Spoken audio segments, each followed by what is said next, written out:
Isang suwail na anak ang binatang si Lemuel.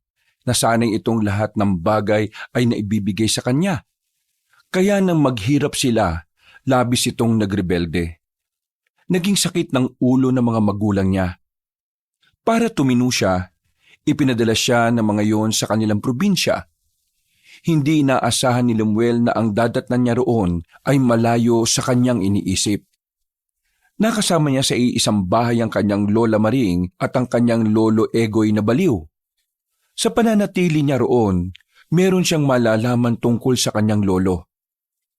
Kalaunan, bibigyan siya nito ng isang bagay na talaga namang magagamit niya sa kanyang pang-araw-araw na buhay. Higit sa lahat, magagamit niya rin sa oras na kakailanganin na niyang ipagtanggol ang sarili sa kasamaan.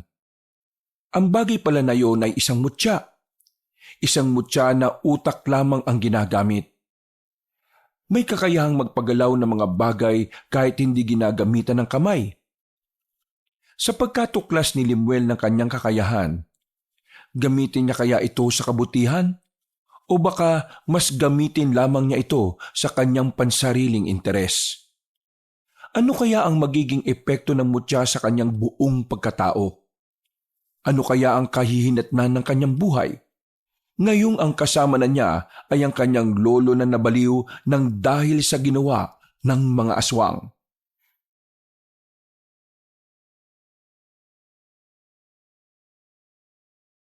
Walang kwentang buhay naman talaga to. Oh.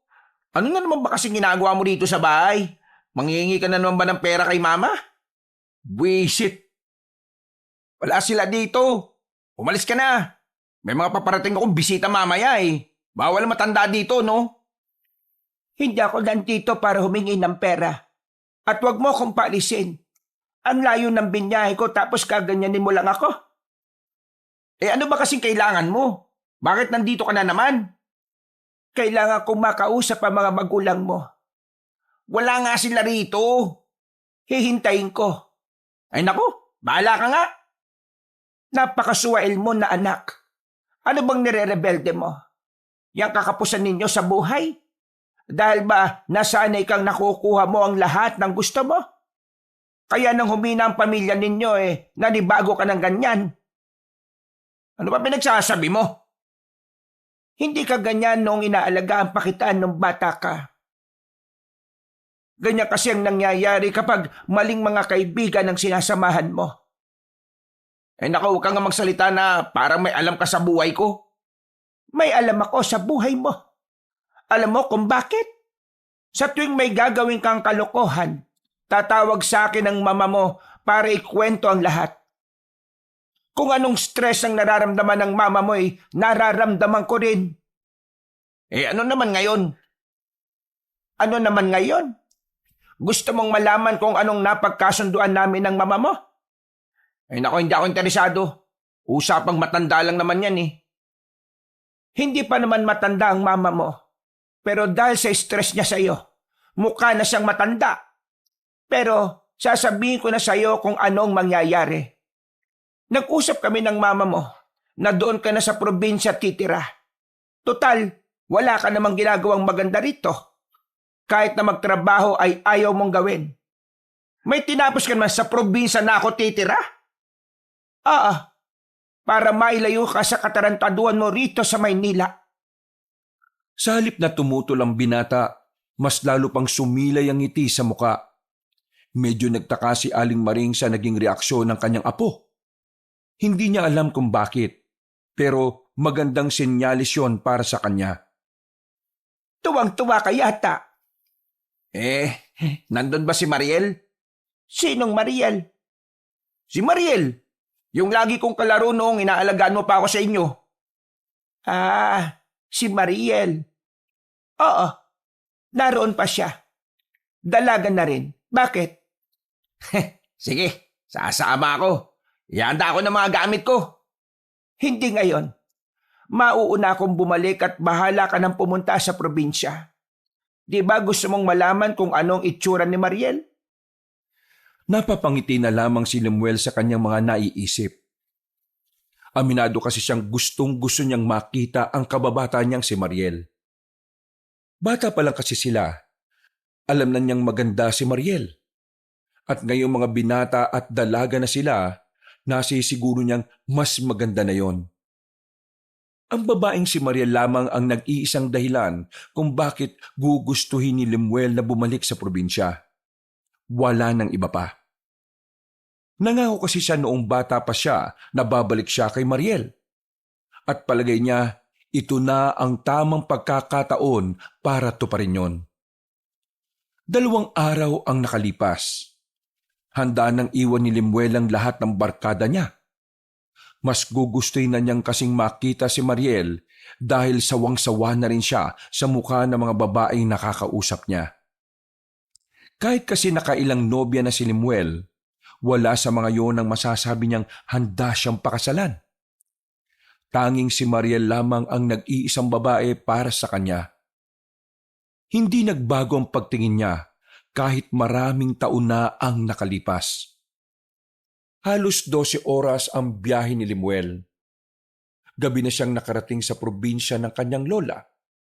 Nakandaligaw-ligaw na siya sa kung saan nga ba ang baryo na dapat niyang puntahan. Halos 1 oras na siyang naglalakad sa madilim na kalsada. Nabuhayan siya ng dugo nang makita ang isang tindahan na maraming nakatambay na binatilyo. Ay nako, sa wakas, may mapagtatanungan na rin ako. Pero mukhang maangas tong mga to ah. Pero di bale, kaya ko naman balasahin tong mga to eh. Kampanteng lumapit ang binata.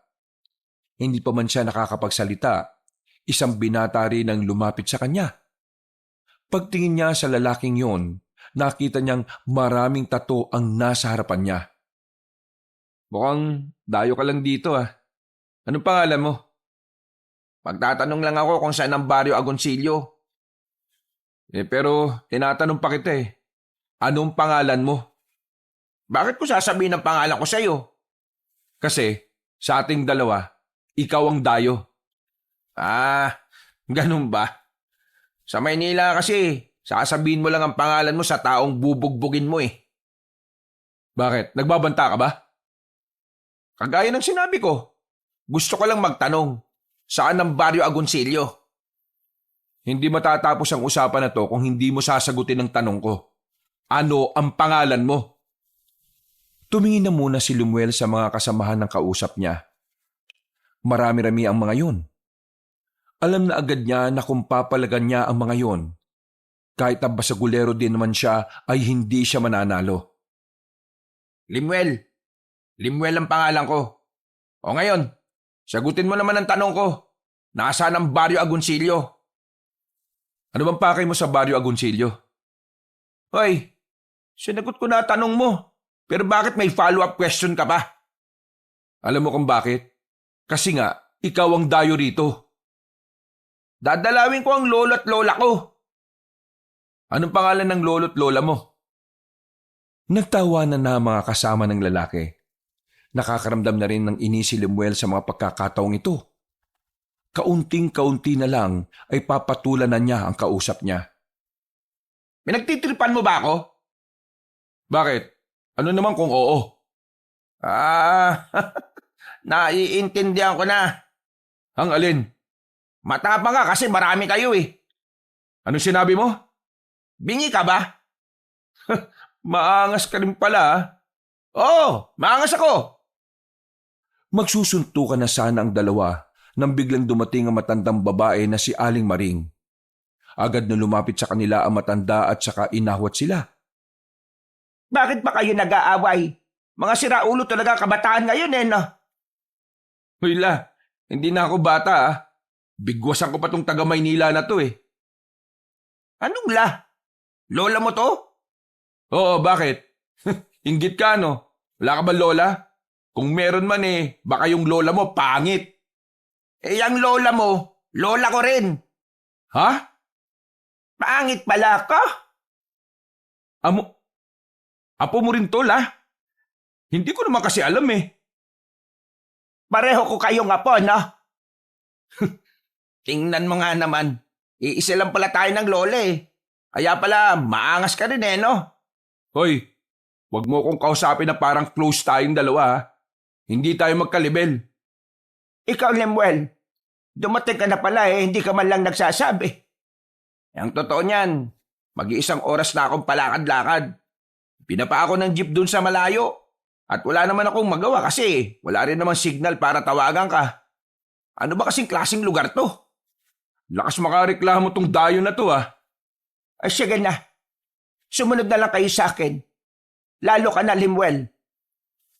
Naggitgitan pa ang dalawa habang naglalakad. Parang mga batang nagmamaktol na kung hindi aawatin, bigla-bigla na lamang magsasabong. Makalipas lang ang halos 5 minutong paglalakad, nakarating na rin sila sa malaking bakuran. Yari na sa bato ang bahay na naroon. May taas din. Kahit na parang liblib ang kanilang lugar, ay maayos naman ang supply ng kuryente. Bumuntong hininga na lamang si Lemuel. Tinatak na kagad niya sa kanyang isip na pagtitiisan na lamang niya ang 2 matanda para lamang muling makita si Mariel. Halika na. Ikaw, Ronaldo, ikuha mo nga kami ng pagkain sa tindahan ng amiga ko. Bukas pang dating ng pera ko mula sa munisipyo Kukuha ko ng pagkain para dito sa isang to? Bisita natin siya. At hindi lang basta bisita. Dito na rin siya titira.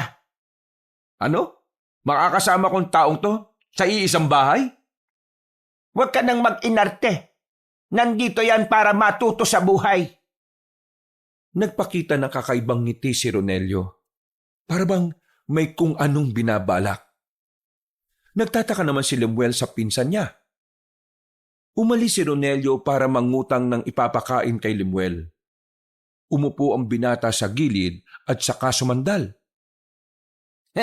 Okay din pala sa bahay nyo Mukhang payapa. Sa wakas, hindi ko na rin maririnig magbunga nga si mama at papa. Bakit? Tingin mo ba hindi kita bubungangaan dito? Diyos ko naman. Huwag naman. Sawang-sawa na nga ako sa sermon Sa mga susunod na araw, pupuntahan natin ang kakilala ko. May bigasan doon. Magtatrabaho ka doon. Bakit naman ako magtatrabaho doon? Anong bakit? Malamang para matuto ka. Anong akala mo rito? Libre? Makakainin kita rito sa poder ko, pero hindi kita bibigyan ng pera. Diyos ko. Oo na. Baka mag-sermon ka pa. Iho, hindi papabor ang kapalaran sa'yo rito. Kung sa Maynila'y suwail at rebelde ka, dito, hindi mo yan kayang gawin. Anong hindi kaya? Tingnan lang natin.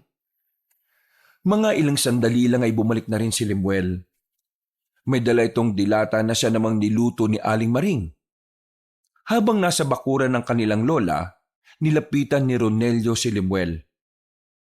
Hoy, salapag ka lang matutulog Ako sa papag. Huwag kang mag-inarte porke taga Maynila ka.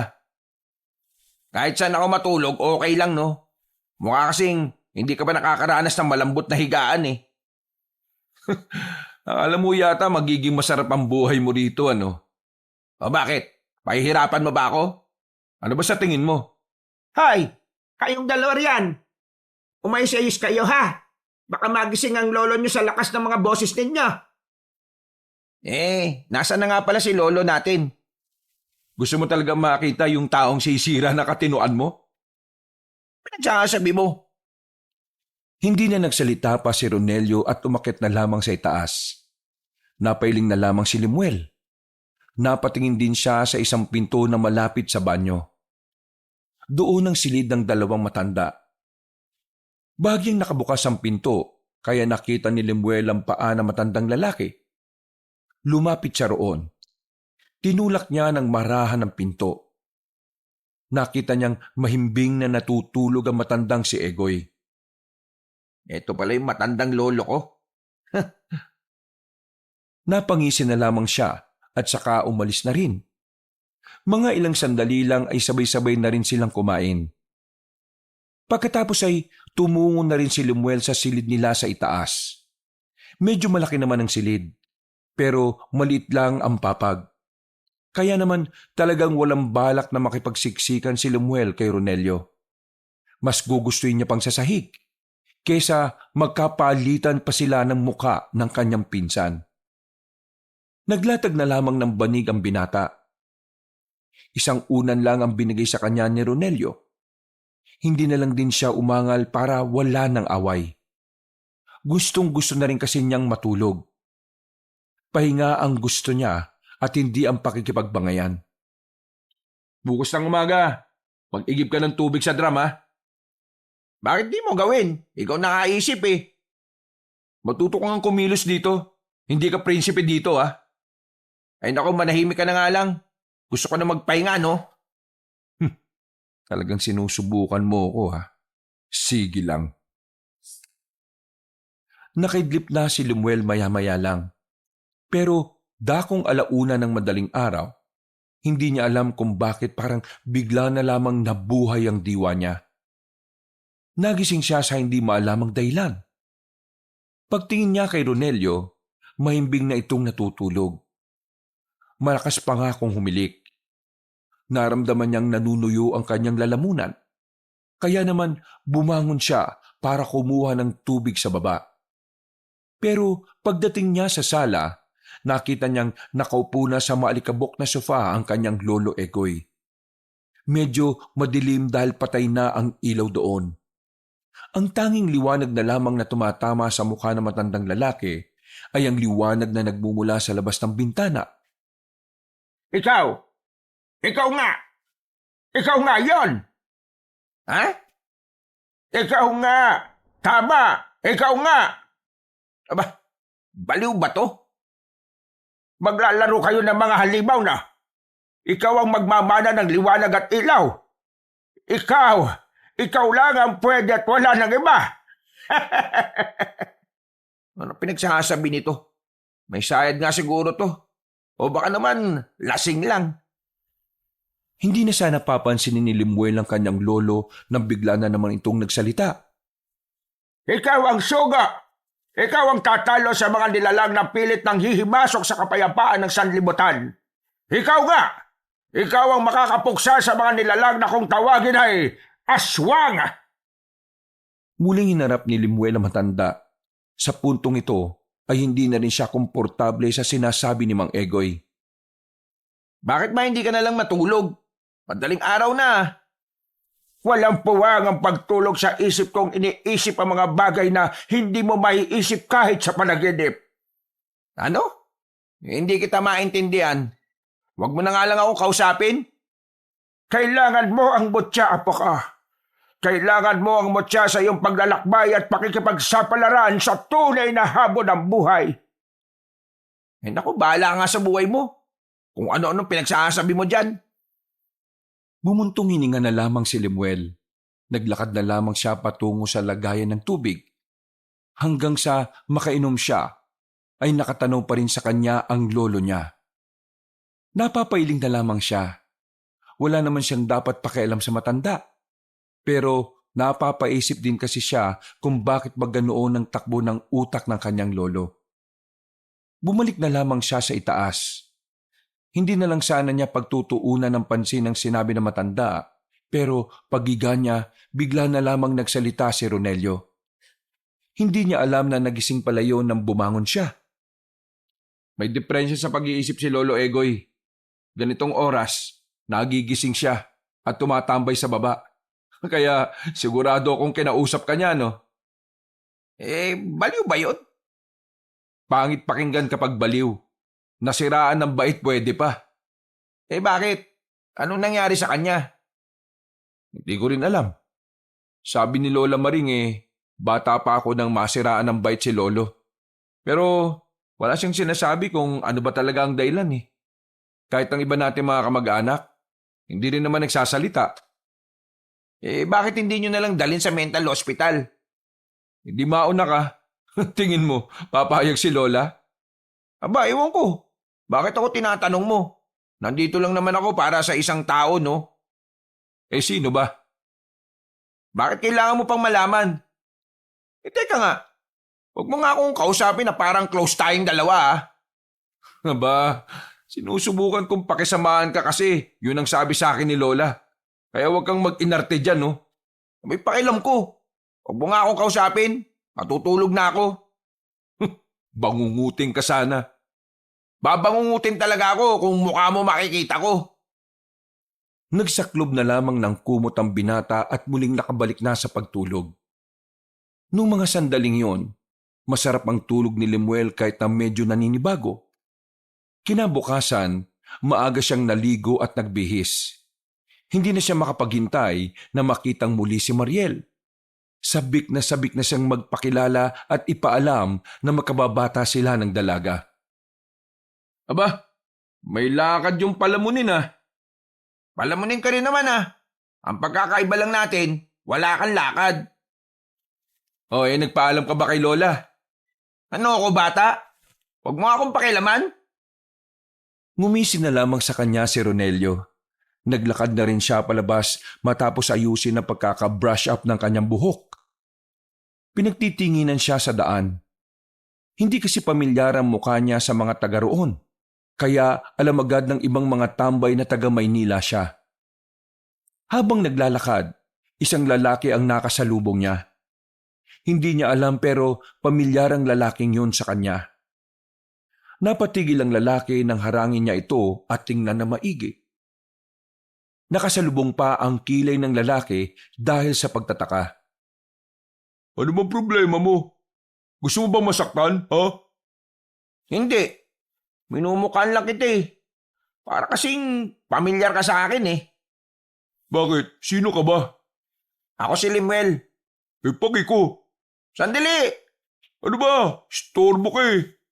Ikaw ba si Toto? Bakit mo alam ang pangalan ko? Sabi mo nga sa akin, ikaw ba kapatid ni Mariel? Oo, ako nga. Pero, bakit mo siya kilala? Sino ka ba talaga? Ako to, si Limuel, yung kababata ni Mariel. Nandito ko nung 9 na taong gulang pa lang ako. Nangako ko kay Mariel na kapag malaki na kami, babalikan ko siya rito at pakakasalan ko siya. Napansin ni Lemuel na tila nagbago na ang reaksyon ng mukha ni Toto nang banggitin niya ang pangalan ng kanyang kababata. Hindi niya alam kung anong problema, pero parang bigla na lang nalungkot si Toto. Ikaw ba talaga yung kababata niya?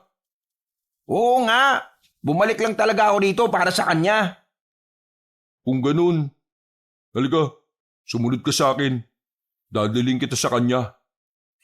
Ayos! Mukhang pasado agad ako kay Bayaw ah.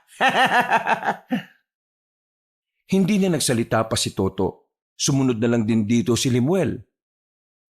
Pero mga ilang sandali lang ay nakaramdam ng kaba ang binata.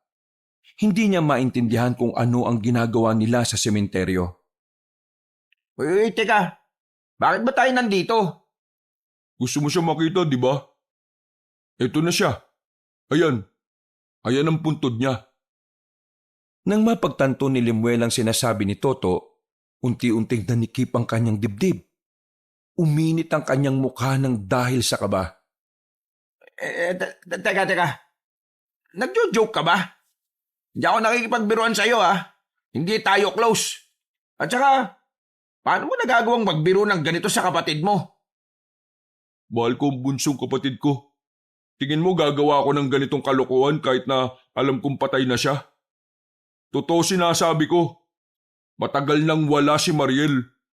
5 taon nang nakakalipas. Eh kung matagal na siyang wala, anong kinamatay niya? Maniniwala ka ba kung sasabihin ko sa'yo? Eh sabihin mo na nga kasi. Gabi nun, papauwi si Mariel galing sa pinuntahan niyang debu. Pero habang naglalakad siya pauwi, may umataking mabangis na nilalang sa kanya. Anong nilalang naman yan? Utik naman oh. Sabihin mo na kasi. Aswang! Inatake siya ng aswang nung gabing yun. Merong nakakita. Ang sabi ng nakakita, isang lalaking may mahabang dilang lumundag sa kapatid ko at pagkatapos, nilapa na siya. Winakwak niya ang tiyan ni Mariel. Wala siyang kalaban-laban. Nagulat na lang kami kinaumagahan. Nakatakip na siya ng dahon ng saging. Wala nang... Kalokohan yung sinasabi mo. Ang sabi ni Lola, buhay pa si Mariel eh.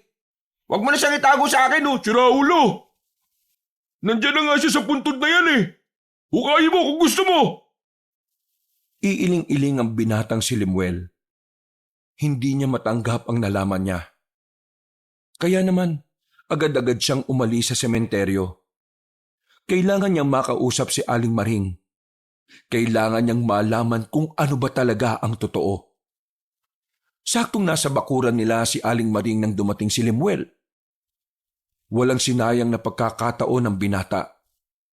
Hinarap niya agad ang matandang babae. Bakit ka nagsinungaling sa akin? Ano bang pinagsasasabi mo dyan? Dahil sa paggalit at malakas na tinig ni Lemuel, ay napalabas na ng bahay si Ronelio. Lumapit ito sa kanila. Ay, wag mong sigawan si Lola ha. Wala kang galang ha. Huwag kang makialam dito. Wala kang alam. Abay, bastos ka talaga ha. Tumigil nga kayo, Lemuel. Ano ba sinasabi mo? Sinabi mo sa akin na nandito pa si Mariel. Pero ang sabi ng kuya niya, 5 taon nang patay si Mariel. Sabi mo nga sa akin kung ano ba talaga ang totoo. Umamin ka nga. Huminga ng malalim si Aling Maring bago ito nagsalitang muli. Totoo. 5 taon nang wala si Mariel. Bakit ka nagsinungaling sa akin? Niloko mo ako. Bakit mo yung ginawa sa akin?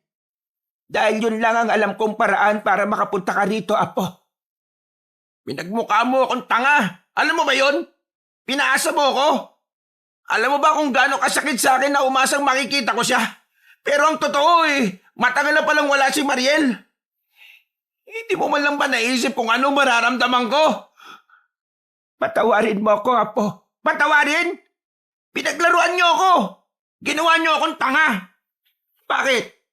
Ito na ba ang parusa mo sa akin dahil sa mga kagaguhan na ginawa ko sa Maynila? Sino ka para parusahan ako? Lola lang kita.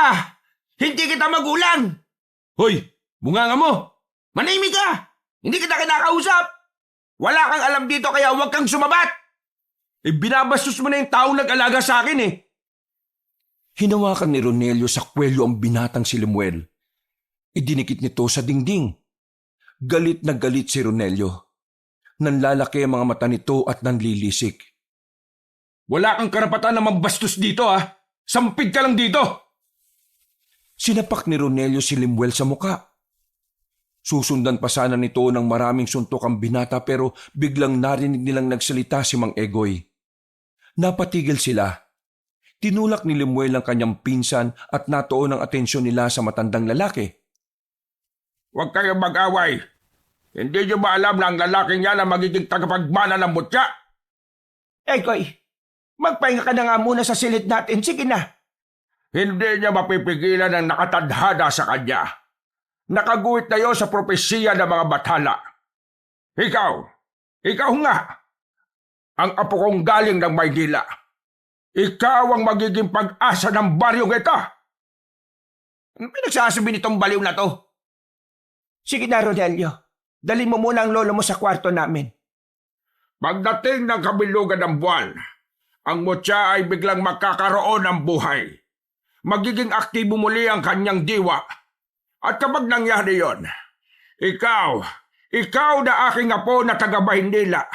Ikaw ang magiging liwanag sa gitna ng kadiliman. Ay nakolo, malabo yung sinasabi nyo. Sira ulo yan eh. Tara na nga lo, dadali na kita sa silid nyo para makapagpahinga ka na. Naiwan na lamang si Lemuel at Aling Maring.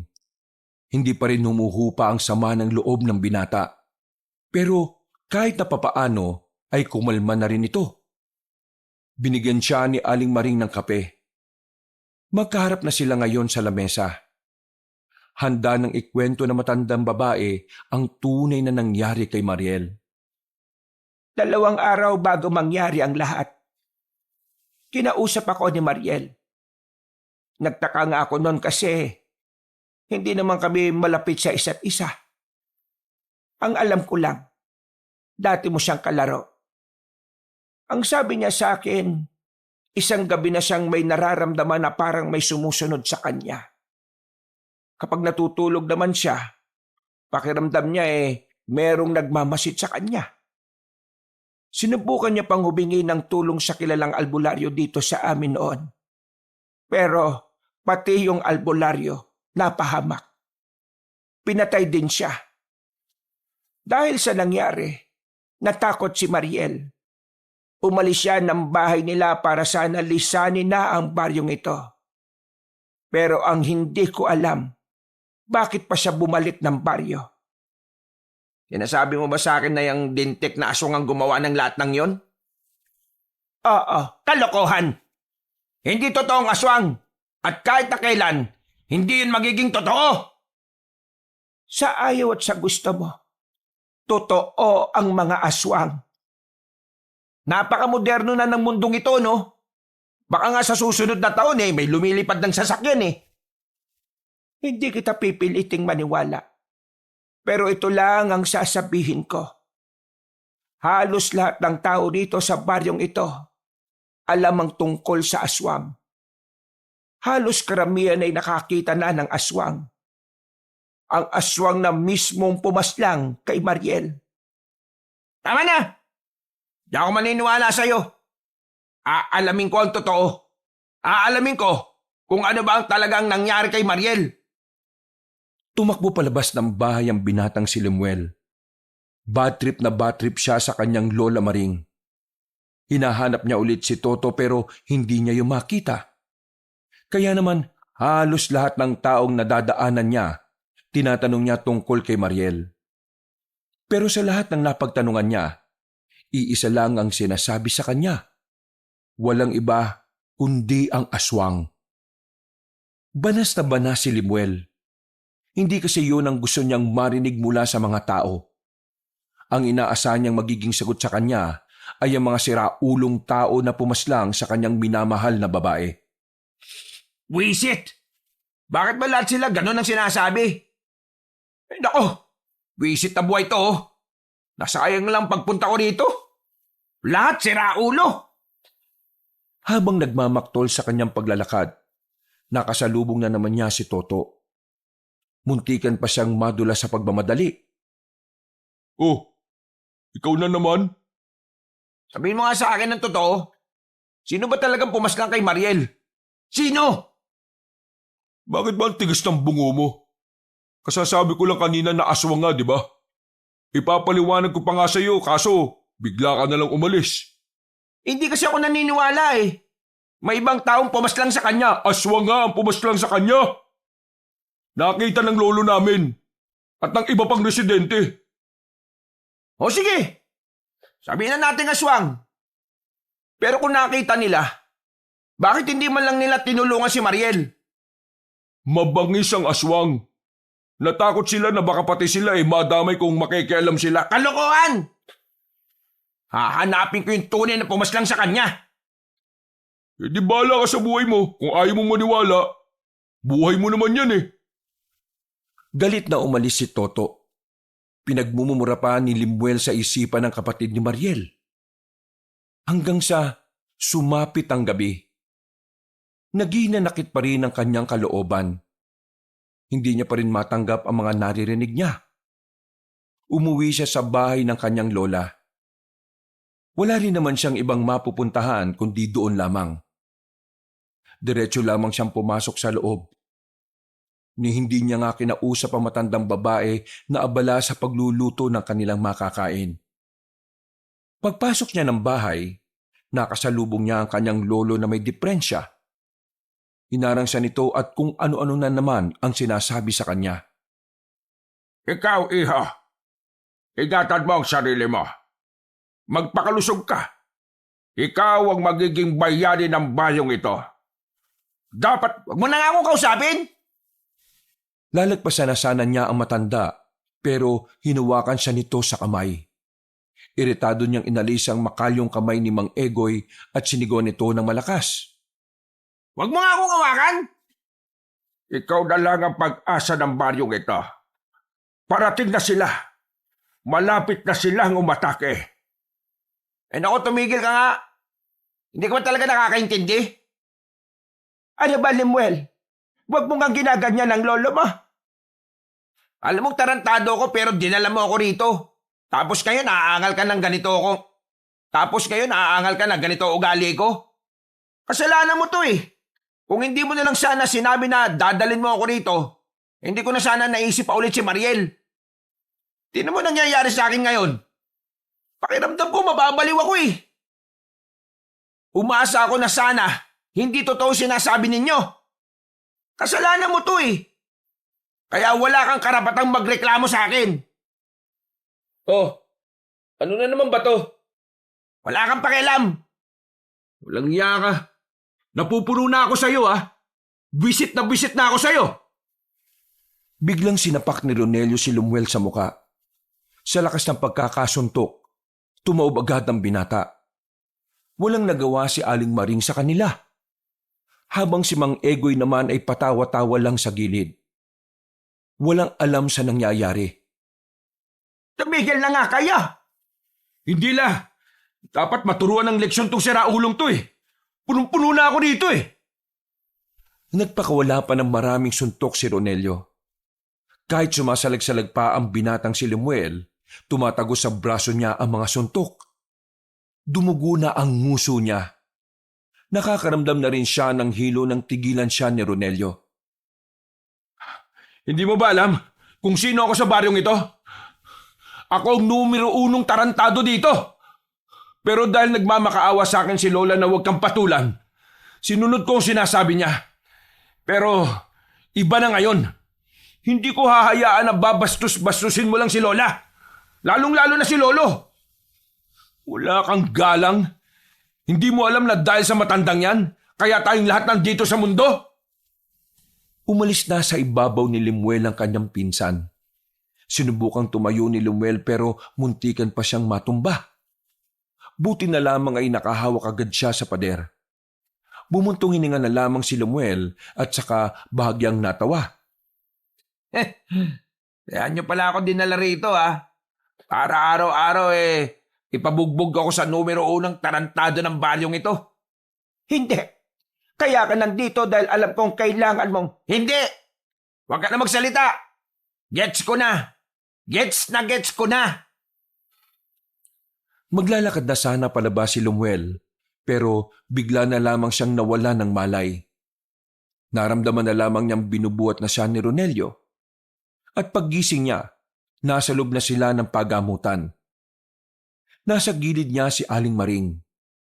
Sa bandang pintuan naman, nakasandal doon ang pinsan niyang si Ronelio. Nasaan ako? Nandito ka sa ospital sa bayan. Ang sabi ng doktor, wala naman daw seryosong galo sa mukha mo. Pumutok lang ang labi mo. Tapos, kaya ka nawala ng malay dahil kulang na kulang ka na sa kinakain. Di ba, yung taong yan ang bubugbog sa akin? Bakit yan nandito? Siya ang nagdala sa iyo rito. Hindi naman kasi kita kayang bitbitin. Ngumisi na lamang si Lemuel. Galit pa rin siya kay Ronelio. Binabangungot ka ba kanina? Naririnig ka kasi naming parang umuungol. Sa tanong na yun ng kanyang lola, may naalala siyang isang senaryo. Nabalikan niya sa isip ang isang nakakatakot na nilalang na humahabol sa kanya. Isang aswang. Yun ang natatandaan niyang pangalan na naririnig niyang sinisigaw ng isang babae. Wala.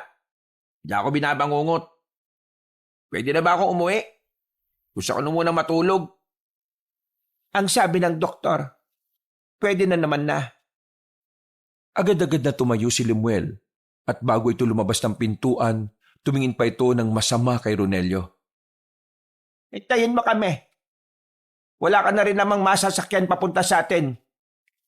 Ronelio, tawagan mo nga si Toto kung pwedeng sunduin niya tayo rito gamit ang tricycle niya. Agad din namang sumunod si Ronelio. Binanggapan nito ng bahagya si Lemuel nang lumabas ng pinto. Anong oras na ba? Mag-aalas 12 na ng gabi. Ganun ako kahaba nakatulog? Oo. Akala ko nga may masamang mangyayari sa iyo. Pero sabi ng doktor wala naman. Maging sila hindi rin alam kung bakit ang haba mong nakatulog. Hindi na lamang pinansin ni Lemuel ang sinabi ng matanda. Naglakad na lang din siya sa pasilyo. Merong nakabanggaan si Lemuel na isang babae. May itsura ang babae. Maganda at sexy. Mukhang maamo ang mukha. Pero kahit na ganon, wala siyang pakialam. Dahil hanggang sa mga sandaling yon, si Mariel ang nasa puso niya. Bulag ka ba? O sinasadya mo lang na mapadikit sa akin? Pasensya na po. Hindi ko po sinasadya. Napatingin si Lemuel sa hawak-hawak ng dalaga. Nakita niya kasing may tumutulong parang likido na malabo mula sa plastik. Agad namang itinago ng babae yon sa kanyang likuran. Sa susunod matuto kang tumingin. Pasalamat ka, babae ka. Baka binangga pa kita ng malakas kung lalaki ka. Pasensya na po talaga. Malis ka na nga sa harapan ko. Baka di kita matansya. Nagmamadaling umalis ang babae. Tila ba natakot yun sa mga sinabi ng binatang si Lemuel. Hindi ka dapat ganon makipag-usap sa babae. Hindi ako mabait sa mga tatanga-tanga, no? Pasensya na. Nang makarating na sila sa labas ng ospital, sakto namang dumating na rin ang tricycle na minamaneho ni Toto, ang kapatid ni Mariel. Sa likod si Lemuel sumakay para kahit na papaano ay makausap niya si Toto. Pero hindi na siya pinapansin noon habang nasa biyahe sila. Hanggang sa makababa, hindi na rin siya nito kinakausap. Lemuel, magpahinga ka na. Magpapahinga na talaga ako. Ano pa bang gagawin ko? At pwede ba? Huwag yun nang papalapitin sa akin si Lolo. Hoy, ikaw nga ayusin mo yung pananalita mo ha. Huwag mo akong kausapin. Hindi pa tayo tapos. Tandaan mo yan. Nakikiusap ako sa inyo. Tama na. Hindi na nagsalita si Lemuel. Naglakad na lamang siya paakyat ng hagdanan at saka agad na inihiga ang sarili. Masakit pa ang labi niya nang hawakan niya yon. Dahil doon ay mas lalo siyang nakaramdam ng inis sa kanyang pinsan. Sinabi niya sa kanyang sarili na hindi siya papayag na hindi siya makakaganti. Pero higit sa lahat, mas natuon ang atensyon niya sa aswang. Hindi niya kasi maintindihan ang sarili niya. Mula kasi nang managinip siya, para bang may kung anong parte ng utak niya ang bumukas. Para intindihin ang mga bagay-bagay na may kinalaman sa mga aswang. Nakakasar naman ang buhay to. Ang gusto ko lang naman, malaman kung sino ba talaga yung pumatay kay Mariel Pero, bakit litaw ng litaw yung aswang na to sa utak ko? Niyakap na lamang niya ang unan. Nakalimutan niyang sa lapag nga pala siya matutulog. Pero dahil masakit ang mukha niya, lalo na ang kanyang labi, wala na siyang pakialam kung magalit pa ang kanyang pinsan. Maimbing na natulog si Lemuel. Malamig ang simoy ng hangin na nanggagaling sa labas ng bintana. Dahilan para makaramdam ng lamig ang binata sa kasagsagan ng kanyang pagtulog. Dakong 3:00 na ng madaling araw, muli na naman siyang nagising dahil sa masamang panaginip. Nakita niya si Mariel sa panaginip niya na nilalapa ng aswang. Hingal na hingal ang binata. Nagising din si Ronelio na nakahiga sa sahig. Ano bang problema mo? Bakit ka ba nagsisigaw? Napansin ni Ronelio na parang nahihirapang huminga si Lemuel. Kaya naman nakuha na agad ng binata kung ano ang nangyayari. Binabangungot ka na naman siguro, no? Sayang, di ka pa natuluyan. Si Mariel nakita ko. Matagal nang patay yung tao. Patahimikin mo na. Nakita ko siya sa panaginip ko. Nilalapa siya ng aswang habang nakatingin siya sa akin. Hindi ka kasi naniniwala sa aswang eh. Kaya hanggang sa panaginip mo, pinupwersa kang maniwala. Saan ko ba makikita yung aswang na yan? Ano? Hinawakan ni Lemuel ang kwelyo ni Ronelio at saka muling nagsalita. Sabihin mo sa akin, saan ko makikita yung mga aswang? Pakapatayin ko sila. Bitiwan mo nga ako. Ang baho ng hininga mo. At saka, pinagsasabi mo, haharapin mo mga aswang? Alam mo ba kung gaano sila kadelikado? Sira din pala tuktok mo no? Wala akong pakialam kung gaano sila kadelikado. Basta, ituro mo sa akin kung nasan sila. Hindi ko alam. Kung alam ko lang, di tuturo ko talaga sa'yo para mamatay ka na talaga. Hindi nga totoo, aswang. Totoo nga ang mga yun. Sadyang hindi mo lang talaga sila basta-basta mahahanap. Huwag kang mag-alala. Kapag naalaman ko kung nasaan ang mga aswang, ituturo ko kagad sa'yo. Para naman mamatay ka na. At wala nang konsumisyon dito sa bahay. Ituro mo kagad sa akin kapag nalaman mo, ha? Hindi ko sila mapapatawad sa ginawa nila kay Mariel. Dahil sa panaginip, naniniwala ka na ngayong totoo sila. Okay ka rin ah. Sana lagi kang bangungutin para araw-araw kang naniniwala. Muling humiga si Ronelio at tinalikuran siya. Napabuntong hininga na lamang din si Limuel. Si Lolo, di ba ang sabi mo, nabaliw siya dahil sa mga aswang? Ano ba nangyari? Muling bumangon si Ronelio at saka umupo. Sa puntong ito, tila nakalimutan na muna nila ang hidwaan nila sa isa't isa. Wala pa rin sinasabi sa akin si Lola hanggang ngayon eh. Pero nitong nakaraan, binabanggit ni Lolo Egoy ang mga pangalan ng mga kaibigan niya. Naintriga ako, kaya nagalungkot ako sa silid nila ni Lolo at Lola. Doon, may mga nakita akong parang diary. Nabasa ko ron lahat ng nangyari. Sa diary ni Lola, naalaman ko na kaya pala nabaliw si Lolo. Pinagpapapas lang ng mga aswang ang mga kaibigan niya habang nagiinuman sila. Si Lolo lang ang nakaligtas. Pero 50-50 siya noon. Na makarecover si Lolo, nawala sa sarili. Nalaman ko rin na bago mangyari yon, ito palang si Lolo may pinasok na samahan. Mga antingero daw. Mga gumagamit ng anting-anting at mutya. Si Lolo, meron siyang nakuhang malakas na mutya. Hindi ko alam kung para saan. Yung mutya na yon, yun yung hinahanap ng mga aswang.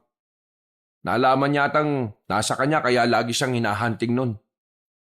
Ngayon, wala nang pakialam ang mga aswang sa kanya kasi wala na nga siya sa katinuan, di ba? Nakinig lang si Limuel sa mga sinasabi ng kanyang pinsan. At sa unang pagkakataon, tila ba nagkaroon sila ng maayos na pag-uusap. Sa puntong yon, para bang napagtanto ng binata na maayos din naman pala si Ronelio. Sa isip-isip niya, baka siya lang din naman talaga ang problema. Naisip niya rin na kailangan niyang makisama. Nang sa ganun, mas mapadali ang hustisya para sa pinakamamahal niyang babae. Makalipas ang ilang araw, kitang-kita ang pagbabago sa mga kilos ni Limuel. Mahinahon na itong nakikipag-usap sa kanyang lola at lolo. Hindi na rin siya masyadong nakikipagbanggaan kay Ronelio. Pero paminsan-minsan, hindi talaga maiwasang magtuksuhan at maglaitan. Hindi pa naman sila magkasundo ng kanyang pinsan, pero masasabi niyang hindi na sila gaya nung una. O apo, Limuel, kumusta naman ang unang araw mo sa pagbubuhat sa bigasan? Napagod ka ba? Eto naman, siyempre lang napagod ako. Hindi naman ako sanay sa mga ganong trabaho eh. Pero siyempre, pipilitin ko. Para naman, hindi na puro negatibo ang isinusumbong mo kila mama. Masaya kung nagiging ganyan na katino ang pag-iisip mo. Ginagawa ko naman ang lahat ng ito para kay Mariel eh. Kailangan ko siyang mabigyan ng hustisya para matahimik na rin ang kaluluwa niya. Pero apo, aswang ang makakalaban mo. Ayaw kong magaya ka sa lolo mo. Nasabi ko naman di ba sa iyo ang tungkol sa lolo mo? Huwag, pakiusap. Huwag ka nang gumaya sa kanya. Pero buo na ang loob ko. Tingin ko, kaya rin ako narito para kay Mariel eh. Mas may malalim pang dahilan kung bakit kailangan mong kalabanin ng mga aswang. Napalingon na maglola nang pumasok si Toto at Ronelio sa bahay. Nagsalubong naman agad ang kilay ni Limuel. Hindi niya kasi maintindihan kung bakit bigla na lamang lumilitaw ang tinatawag niyang bayaw. Bubuo kami ng samahan na lalaban sa mga aswang. Sumali ka. Lola, nakatanggap kami ng usap-usapan mula sa kabilang baryo. Yung mga aswang daw, papaslangin lahat ng pamilyang may kinalaman sa dating samahan ng mga antingero. Alam mo naman na halos karamihan sa mga nakatira dito, ang mga lolo o lola nila mga antingero. Gagawin nila yon para wala na magpatuloy ng nasimulan ng mga antingero nun. Pero, delikado ang gagawin ninyo. Mas delikado kung wala tayong gagawin. Sige, sasali ako. Limuel, alam kong gustong-gusto mong makalaban ng mga aswang dahil sa kapatid ko. Pero gusto ko lang din ipaalala sa'yo na mas magandang mas isipin mo ang kapakanan ng mas nakakarami. Huwag mo nga akong diktahan kung kanino ko gustong ialay ang pakikipaglaban ko, ha? Basta sasali ako sa inyo. Lalaban ako sa mga aswang at papatayin ko yung mga aswang na yan. Hayaan mo na siya, Toto. Ang mahalaga may pandagdag tayo sa mga miyembro. Isasali ko rin yung tropa ko. Diyos ko, kinakabahan ako sa mga ginagawa ninyo. Lola, Tingin ko dapat sabihin nyo na kay Limuel yung tungkol sa mutya. Nagbagong reaksyon ng mukha ni Aling Maring sa sinabing yon ni Ronelio. Tila ba hindi to handa? Mahalata sa mukha nito ang pagdadalawang isip. ano ba yung tungkol sa mutya na yan? Sige, sasabihin ko na rin. Total, eto naman ang madalas na banggitin ni Egoy. Huminga na muna ng malalim si Aling Maring. Naupo ito sa gilid. Noong may makuwang motya ang lolo mo, ay lagi na siyang sinusundan ng mga aswang. Yun ang dahilan kung bakit ayaw kong sa iyo mapunta ang motya na sinasabi ninyo. Mula nang mawala sa sarili si Egoy, binibigkas niya palagi ang pangalang Limlim. Akala ko nung una, wala lang. Pero noong tumagal, nabanggit na ng buo ang pangalan mo. Limuel. At ayon sa lola mo, isa sa mga kamag-anak natin ang makakagamit ng mutya. At ikaw ngayon. Ha? Bakit ako nasa Maynila naman ako? Pwede naman tong si Ronelio. Total, nandito naman siya. Nababanggit ng lolo mo na ang huling apo niya raw ang makakagamit ng mutya. Yun daw ang nakasaad sa propesiya ng mga bathala. Kaya naman, yun din ang isa sa mga dahilan kung bakit kita pinapunta rito. Para kahit bago man lang mawala ang lolo Egoy mo, makita ka niya at mabigay niya na ang mutya sa iyo. Bago mamatay? Bakit? May sakit ba siya?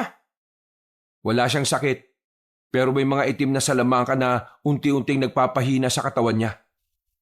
Nung araw kasi, sa pagkakabasa ko sa diary ni Lola Maring, ginamit ni Lolo Egoy ang pinagbabawal na ritual. Naglalaman kasi yun ng mga itim na salamangka. Pero noong mga panahon kasi na yon, yun na lang din ang tanging paraan para maprotektahan niya ang mga anak niya. Ang mga magulang natin. Ayon pa sa pagkakaintindi ko, dahil nga delikado, ang nagbayad naman ang kalusugan niya. Hindi namin namalayan na kaya pala unti-unting nangangayayat si Lolo ay hindi dahil sa katandaan, kundi dahil yon sa itim na mahika na kumakain sa katawan niya. Matagal nang kinakain ng itim na mahika ang katawan ng lolo ninyo. Dahil ilang taon na rin nang nakakalipas. Hindi na rin kakayanin ni Egoy ang negatibong kapangyarihan ng itim na mahika. Hindi ko alam kung paano gagamitin yung mutya na yan. Kahit kami rin naman hindi namin alam. Matagal na kasing wala sa samahan ng lolo mo. At saka ko lang din naman nalaman na naging miyembro siya ng mga antingero at manunugis. Kaya naman, wala siyang nasabi sa akin na kahit na ano tungkol sa paggamit ng mutya noong matino pa siya. Ay naku, bahala na. Dalhin niyo na lang ako sa kanya. Pumunta sila sa silid ni Mang Egoy. Naabutan nila ang matanda na hawak-hawak na ang puting bato na halos kasing laki na ng piso. Tumingin sa kanila ang matanda at tumiti ng malapad. Para itong batang masaya. Pero nakikita ni Limuel sa mata ng kanyang lolo ang pananabik. Egoy, mahal, narito na ang apo mong si Limuel. Gusto ko niyang makausap. Limuel, halika, laro tayo. Ako aswang, ikaw tagapangalaga ng mutya. Sakyan mo na lang. Ha? Oh, sige. Iyo na itong mutya. Kapag ginamit mo yan, magiging Superman ka. Alam mo ang Superman? Ikaw yung may kapangyarihan. Kaso, ibang Superman ka. Hindi ka lilipad. Okay, sige. Bigyan mo na sa akin ng mutya. Tapos, turo mo sa akin kung paano ko gagamitin yan. Hindi. Hindi ko ituturo sa'yo. Kasi di ba sa larong ito ako ang aswang, ikaw ang tagapangalaga ng mutya. Kaya dapat, malaman mo sa sarili mo paano gamitin ang mutya. Lolo, sabihin na natin hindi ka aswang. Isa ka lang naman pangkaraniwang tao na gaya ko Ililigtas kita sa aswang, gano'n na lang. Alam mo kung paano gamitin ang mutya, di ba? Pero ako hindi. Kaya ituturo mo sa akin. Oo, sige. Ituturo ko sa'yo. Halika. Umalis sa papag ang matanda. Hinawakan niya si Lemuel sa kamay at dinala sa bandang harapan ng aparador. Binuksan ng matanda ang aparador at bumungad sa kanila ang espadang walang talim. Tanging hawakan lang ang meron. Para gumana ang mutya, kailangan mo ang espadang yan. Talaga? Wala namang talim to. Paano yan? Kailangan mong mag-ensayo. Kailangan mo lumakas. Kailangang malakas ang katawan mo para hindi ka iwan ng mutya. Para maprotektahan mo lahat ng mahal mo. Huwag kang gagaya sa akin. Lahat ng kaibigan ko namatay dahil sa akin. Sa puntong ito, nag-alala na sila para sa matanda. Bigla na namang naiyak ang matanda na para bang isang bata.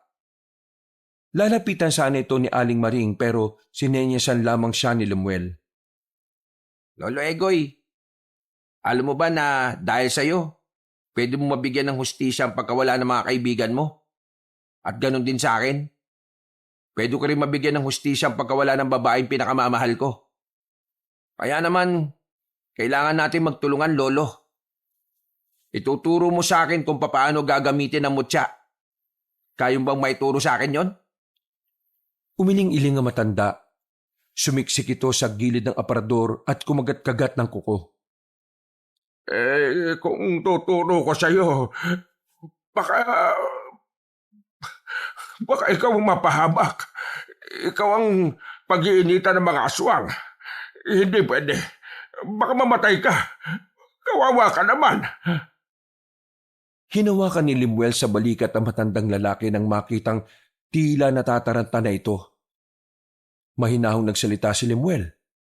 Sobrang layo sa dating Lemuel na laging barumbado magsalita. Lolo Egoy, di ba sabi mo, ako ang tagapagligtas? Natural lang na masasaktan ako sa laban. Dahil ang tunay na tagapagligtas, handang ibuwis ang buhay niya para sa mga tao. Di ba, tama naman ako? Oo nga. Tama ka. Ang galing mo. Di, ituturo mo na sa akin kung paano gagamitin ang mutya. Paano? Sandaling namayani ang katahimikan. Tila kasi may iniisip na kung ano si Mang Egoy. Napahawak pa ito sa sentido. Mga ilang sandali lang, bigla na lamang itong nagsalita ng pasigaw. Alam ko na! Kumuha ng maikling tali si Mang Egoy at kinabit ang mutya doon. Ginawa nitong kwintas ang mutya at saka isinuot kay Lemuel. Isuot mo lagi yan. Tapos, dapat matapang ka. Huwag kang panghihinaan ng loob. At saka dapat, magtiwala ka sa mutya. Ha? Ganun ang gawin mo. Yun lang ba ang gagawin ko? Magtiwala. Tama. Pagkatiwalaan mo, mutya. Lo, ano pa ang kailangan kong gawin? Wala na. Basta magtiwala ka lang sa mutya. Ang mutya ang siyang pag-asa.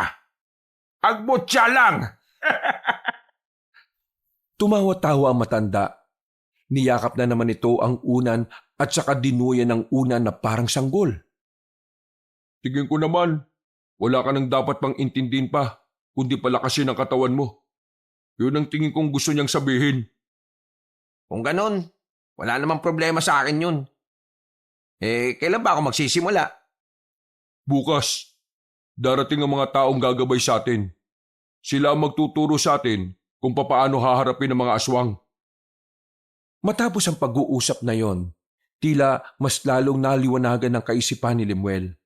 Mas lalo niyang napagtanto ang kahalagahan ng responsibilidad na nakaatang sa kanyang balikat.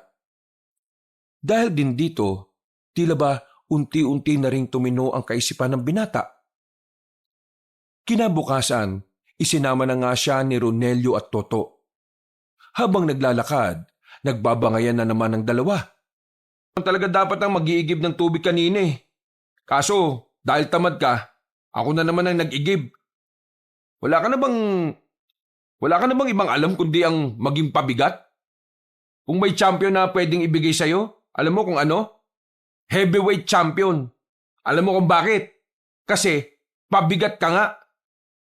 Buti nga ako, ngayon lang ako naging pabigat kay Lola eh. Ikaw, parang mula yata pagkabata, pabigat ka ni. Mas masaklap yun.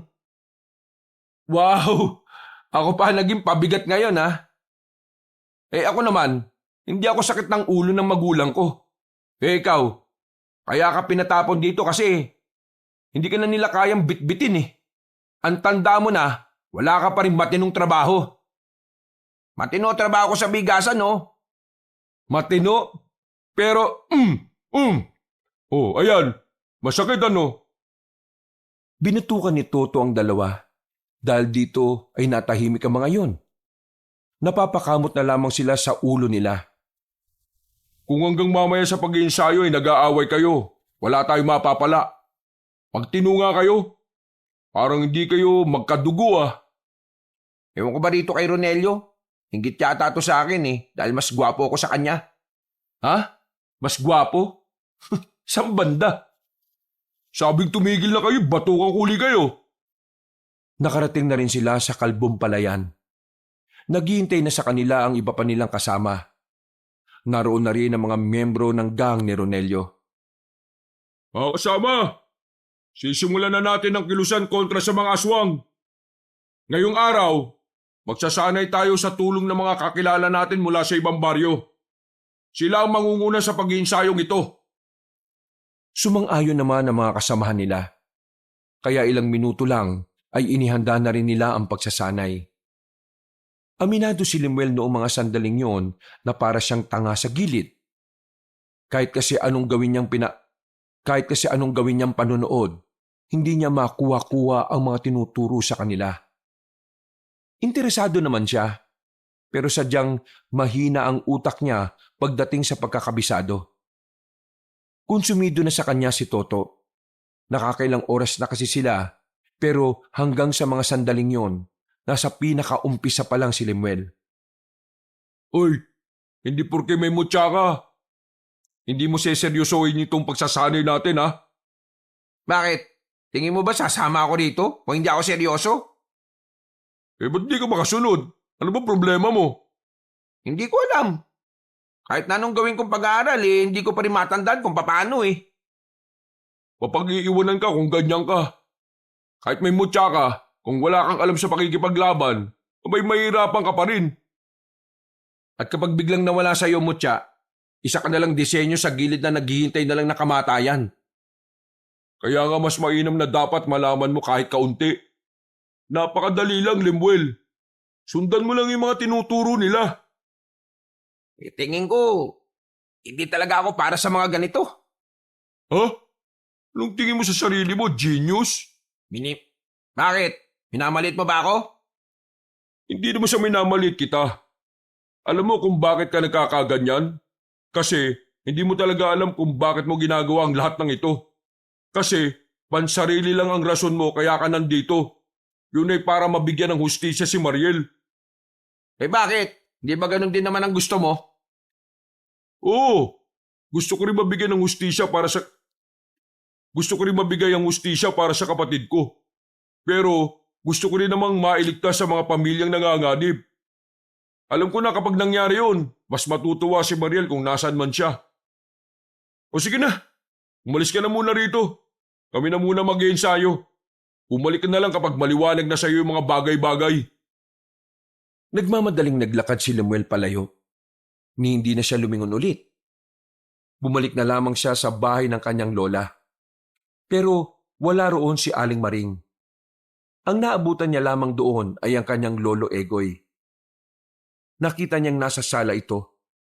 Tulala, may hawak na larawan. Nang pasimple siyang lumapit para silipin, nakita niya ang nasa larawan.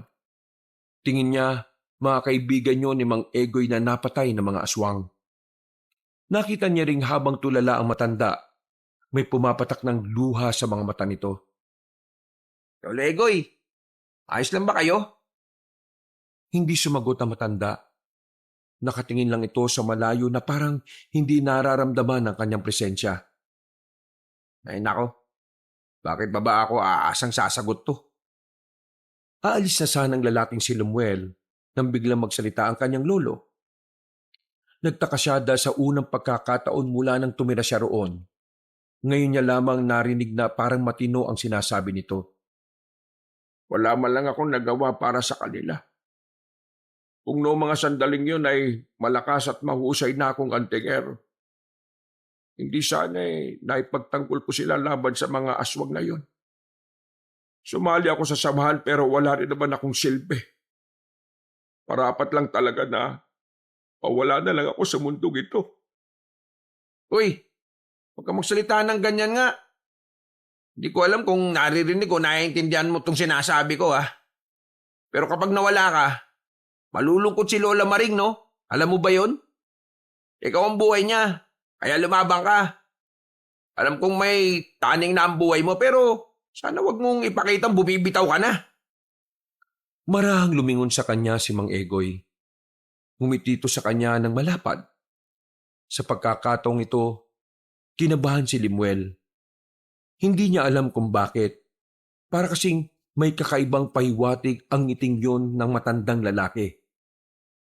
Sa huling pagkakataon na po ko, makakausap kita ng maayos at ang lahat ng sasabihin mo, tatatak sa puso ko. Teka lang. Patino ka na ba ulit? Lemuel, ikaw na ang bahala sa mutya. Isa puso mo ito. Gagabayan ka niya sa liwanag.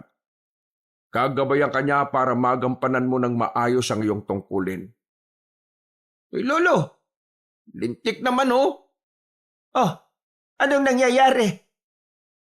Bigla na lang tuminong si Lolo Tapos ayan, parang namamahalam na, nangihina na. Egoy, mahal ko. Naririnig mo ba ako? Mahal ko, Maring, ikaw ang pinakamagandang tanawin na matatanaw ko sa huling sandali na tayo ay magkapiling. At kung ang mga matay didilat sa paraiso, ikaw pa rin ang laging laman ng aking puso, Maring. Ang pagmamahal ko sa iyo ay hindi matutumpasan ng kahit na anong kayamanan. Dadaling ko to hanggang sa kaharian ng kalangitan. Mahal ko. Kung gusto mo nang magpahinga, hindi na kita pipigilan. Maraming salamat sa maraming taon na nakasama kita. Hindi kita makakalimutan kahit na kailan. Ikaw pa rin ang ititibok ng puso ko hanggang sa huli. Hinaplos ni Aling Maring ang pisngi ng matandang lalaki. Ngumiti naman si Mang Egoy. At kalaunan, tuluyan na nga itong pumikit. Naiyak na lamang si Aling Maring. Maging si Lemuel na dating matigas ang puso, na malaya na lamang niyang tumutulo na rin ang kanyang luha. Utik. Iyak na rin tuloy ako Maluwag namang natanggap ni Aling Maring ang pagkawala ng kanyang asawa. Maging ang mga kamag-anakan nila ay ganun din ang naramdaman. Kinabukasan lang din na iburol na ang matandang si Egoy. At dahil nga sa banta ng mga aswang, 2 araw lang ay inilibing na kagad si Mang Egoy. Ngayon, nakaharap sila sa libingan ng matanda, nakakasimento lang ng lapida.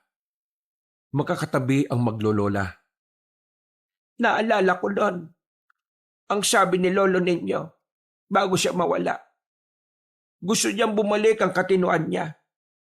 Sisikapin niyang matandaan ng huling mga sandali niya sa mundong ito na kasama tayo.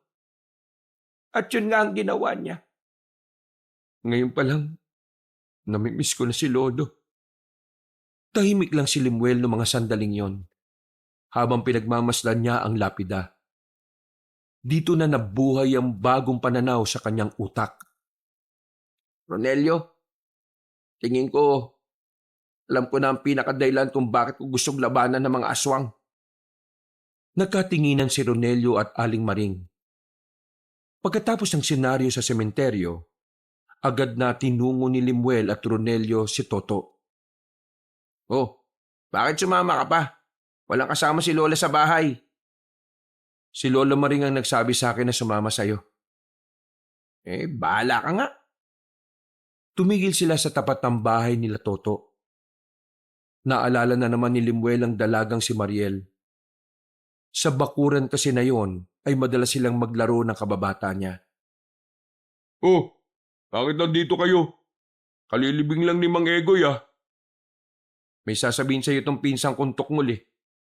O ano ba yun? Alam ko na kung bakit ko gustong lumaban sa mga aswang. Ang dahilan, ayaw ko nang may mga taong gaya ni Lolo na umiiyak sa pagkawala ng mga mahal nila sa buhay. Ayaw ko nang may makaramdam ng naramdaman ni Lolo Egoy. Ayaw ko nang mas maraming mapahamak na gaya ng dinanas ng mga biktima ng mga aswang. Kaya ngayon, Toto, isama mo ko ulit. Magsisikap na ako. Gagawin ko ang lahat ng makakaya ko. Hindi na nagpatumpik-tumpik pa ang mga binata. Dali-dali na nilang isinagawa ang pagsasanay kasama si Limuel. At sa puntong ito, kahit na papaano ay nagagawa na rin ni Limuel ang makipagsabayan sa pagsasanay. Natapos ang araw na iyon na merong natutunan si Limuel.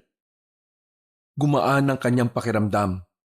Dahil pakiramdam niya, unti-unti na siyang nagkakaroon ng pakinabang sa lahat. Sama ka ba mamaya? Nasama saan? Kukunin ko lang yung karne na binayaran ni Lola. Medyo marami kasi yun eh. Kaya ko naman pero mas mabilis kung kasama kita. Di sige. Wow, himala ah. Hindi ka yata nagmamatigas ngayon. Pwede naman kasi tayo magkasundo eh. Naisip ko lang. Aba, gumagana na pala ang isip mo ngayon ah.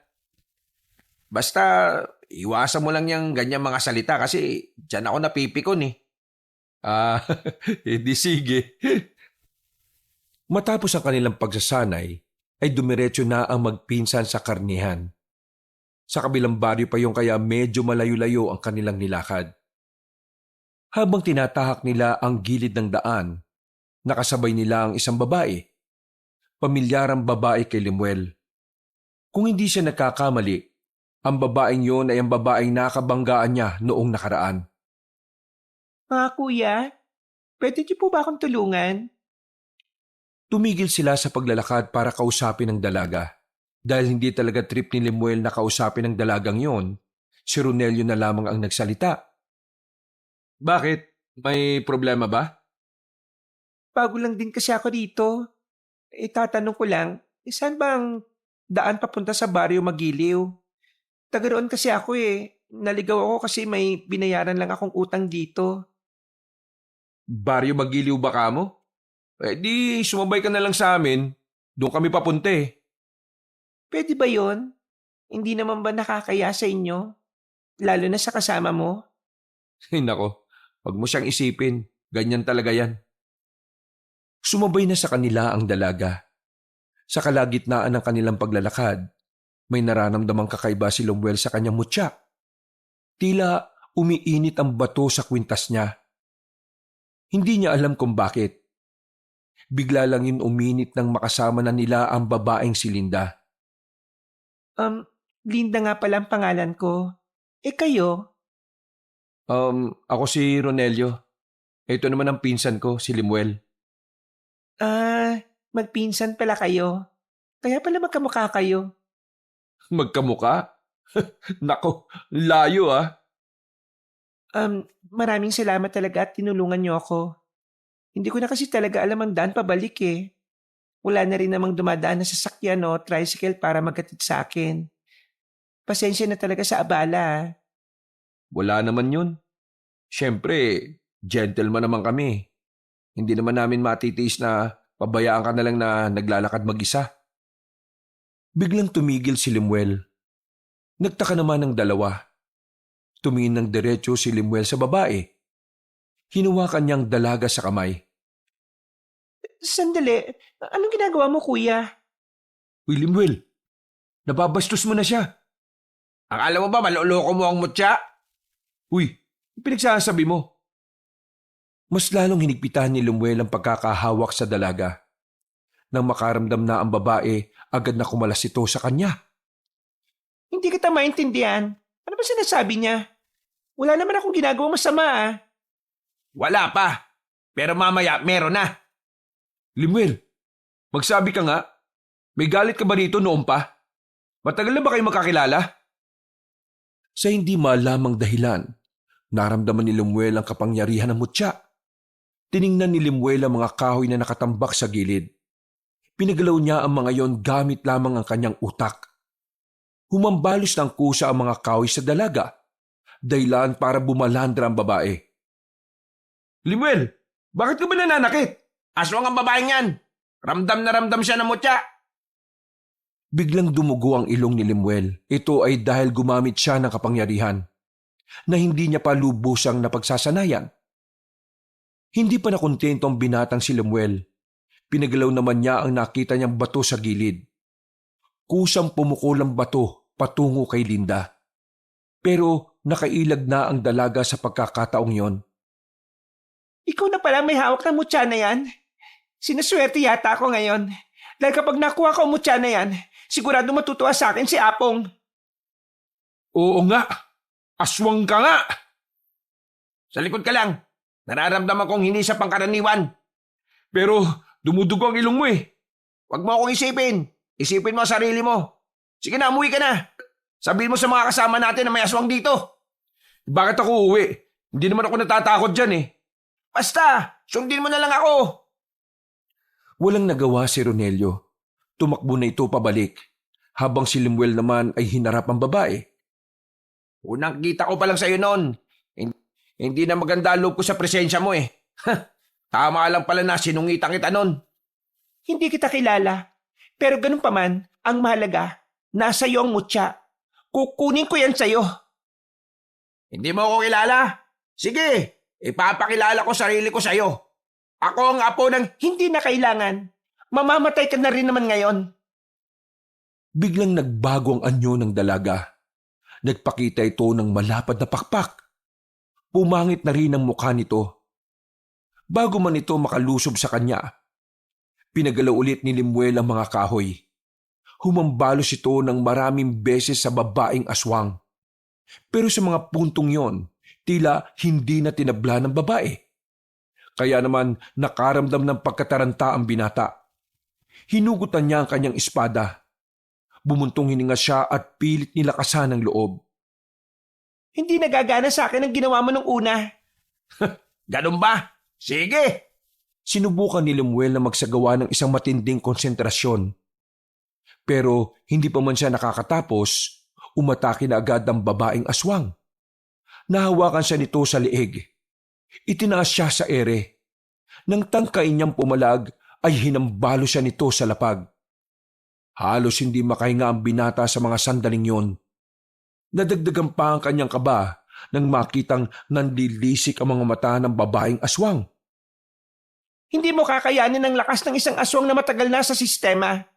Ikaw, bagito ka pa lang. Hindi uubra sa akin ang mutya na yan. Kaya kung ako... Ibigay ko ang mutya.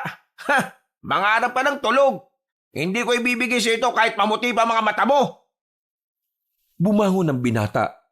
Muli niyang ginamit ang kapangyarihan ng mutya. Pero sa puntong ito, pinaangat na niya muli ang mga kahoy. Ang kulit mo talaga. Sinabi na kitang hindi tatalab ang mga yan sa akin. Hayaan lang kitang yan ang isipin mo. Kasi iba ang gagawin ko ngayon. Nang biglang gumalaw ang mga kahoy patungo sa aswang, umabante rin si Lemuel. Gamit ang kapangyarihan ng mutya, nagasa ng mabilis na pag-atake. Nalito si Linda. Hindi nito alam kung ano ang una niyang iilagan. Dahil dito, tinamaan ng babae. Sumirit agad ang dugo nito sa tagiliran. Masyado kang nakapokus sa kaya kong gawin.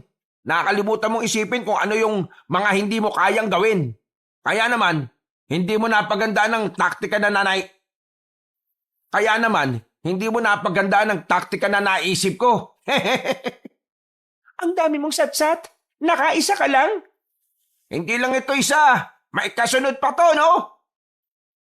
Nang lumingon si Linda sa likuran, sunod-sunod namang tumama ang mga malalaking bato sa mukha niya. Kasunod nito, muling lumapit ang binatang si Limuel. 2 beses nitong nahiwa si Linda sa katawan.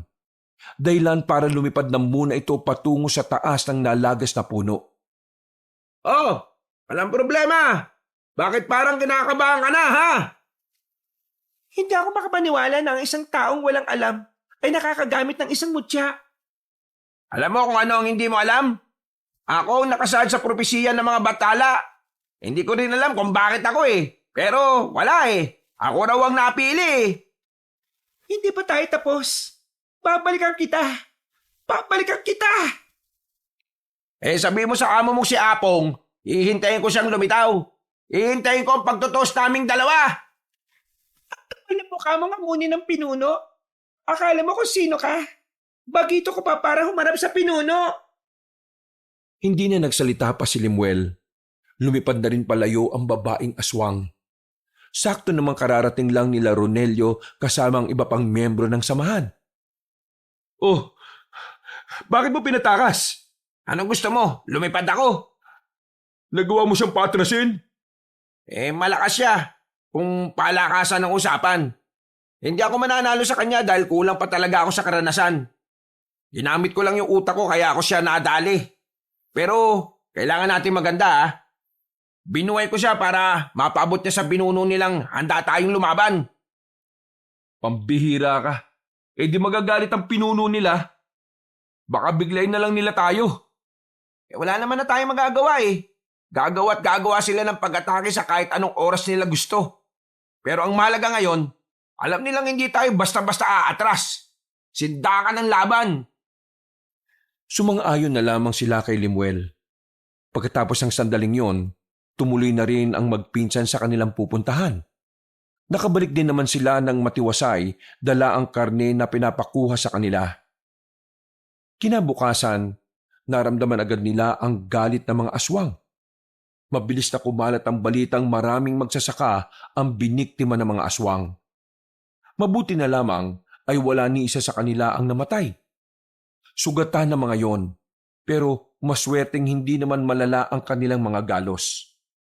Dahil sa nangyari, naalarma na ang samahan nila Limuel. Kahit na tanghali pa lang, naglilibot na sila sa bawat baryo. Pinuntahan nila ang lahat ng maaring pagtaguan ng mga aswang. Pero mga bakas lamang ang kanilang naabutan. Bumuntong hininga na lamang ang binatang si Limuel. Pakiramdam niya, tinutumbasan ng mga aswang ang kanyang angas. Ang mga araw, mas dumami pa ang bilang ng samahan. Nadagdagan ng mga taong interesado sa pakikipaglaban sa mga aswang. Isang magandang senyales yun para sa kanila. Dahil kahit napapaat, parami na ng parami ang mga taong nagkakaroon ng kaisipan na labanan ng kasamaan. Oh, kumusta mo, Tsa? Ayos naman. Habang tumatagal, parang unti-unti ko na rin siyang nagagamit na maayos. Tandaan mo ikaw ang alas ng samahan natin. Kaya bago mangyari ang labanan, dapat lang na kabisado mo na ang mutya na yan. Hindi mo na kailangan ipaalala kasi bawat araw, ginagawa ko makakaya ko para mapabuti tong mutya. Ay, siya nga pala. Nasaan ba si Lola? Linggo ngayon, malamang nagsimba yon. Hindi na natin dapat pinalalayo si Lola Maring Malaki ang tsansa na targetin din siya ng mga aswang dahil lola natin siya. Sige. Sinabihan ko naman na si Lola nitong nakaraan Ang kaso matigas ang ulo. Meron naman daw siyang bawang na dala palagi. O tara, Tara saan? sunduin natin si Lola. Kanina pa dapat kasi nakauwi yun. Tapos na yung unang misi Baka naman dumiretso na siya sa pangalawang misa. Sus, sobrang kabanalan naman kapag ganun. Halika na, masama ang kutob ko. Tingnan mo tong tukmol na to. Tamang hinala ka na naman eh. Sabog ka ba? Hindi na nagsalita pa si Limuel. Kinuha na lamang nito ang espada at sinukbit sa kanyang likuran.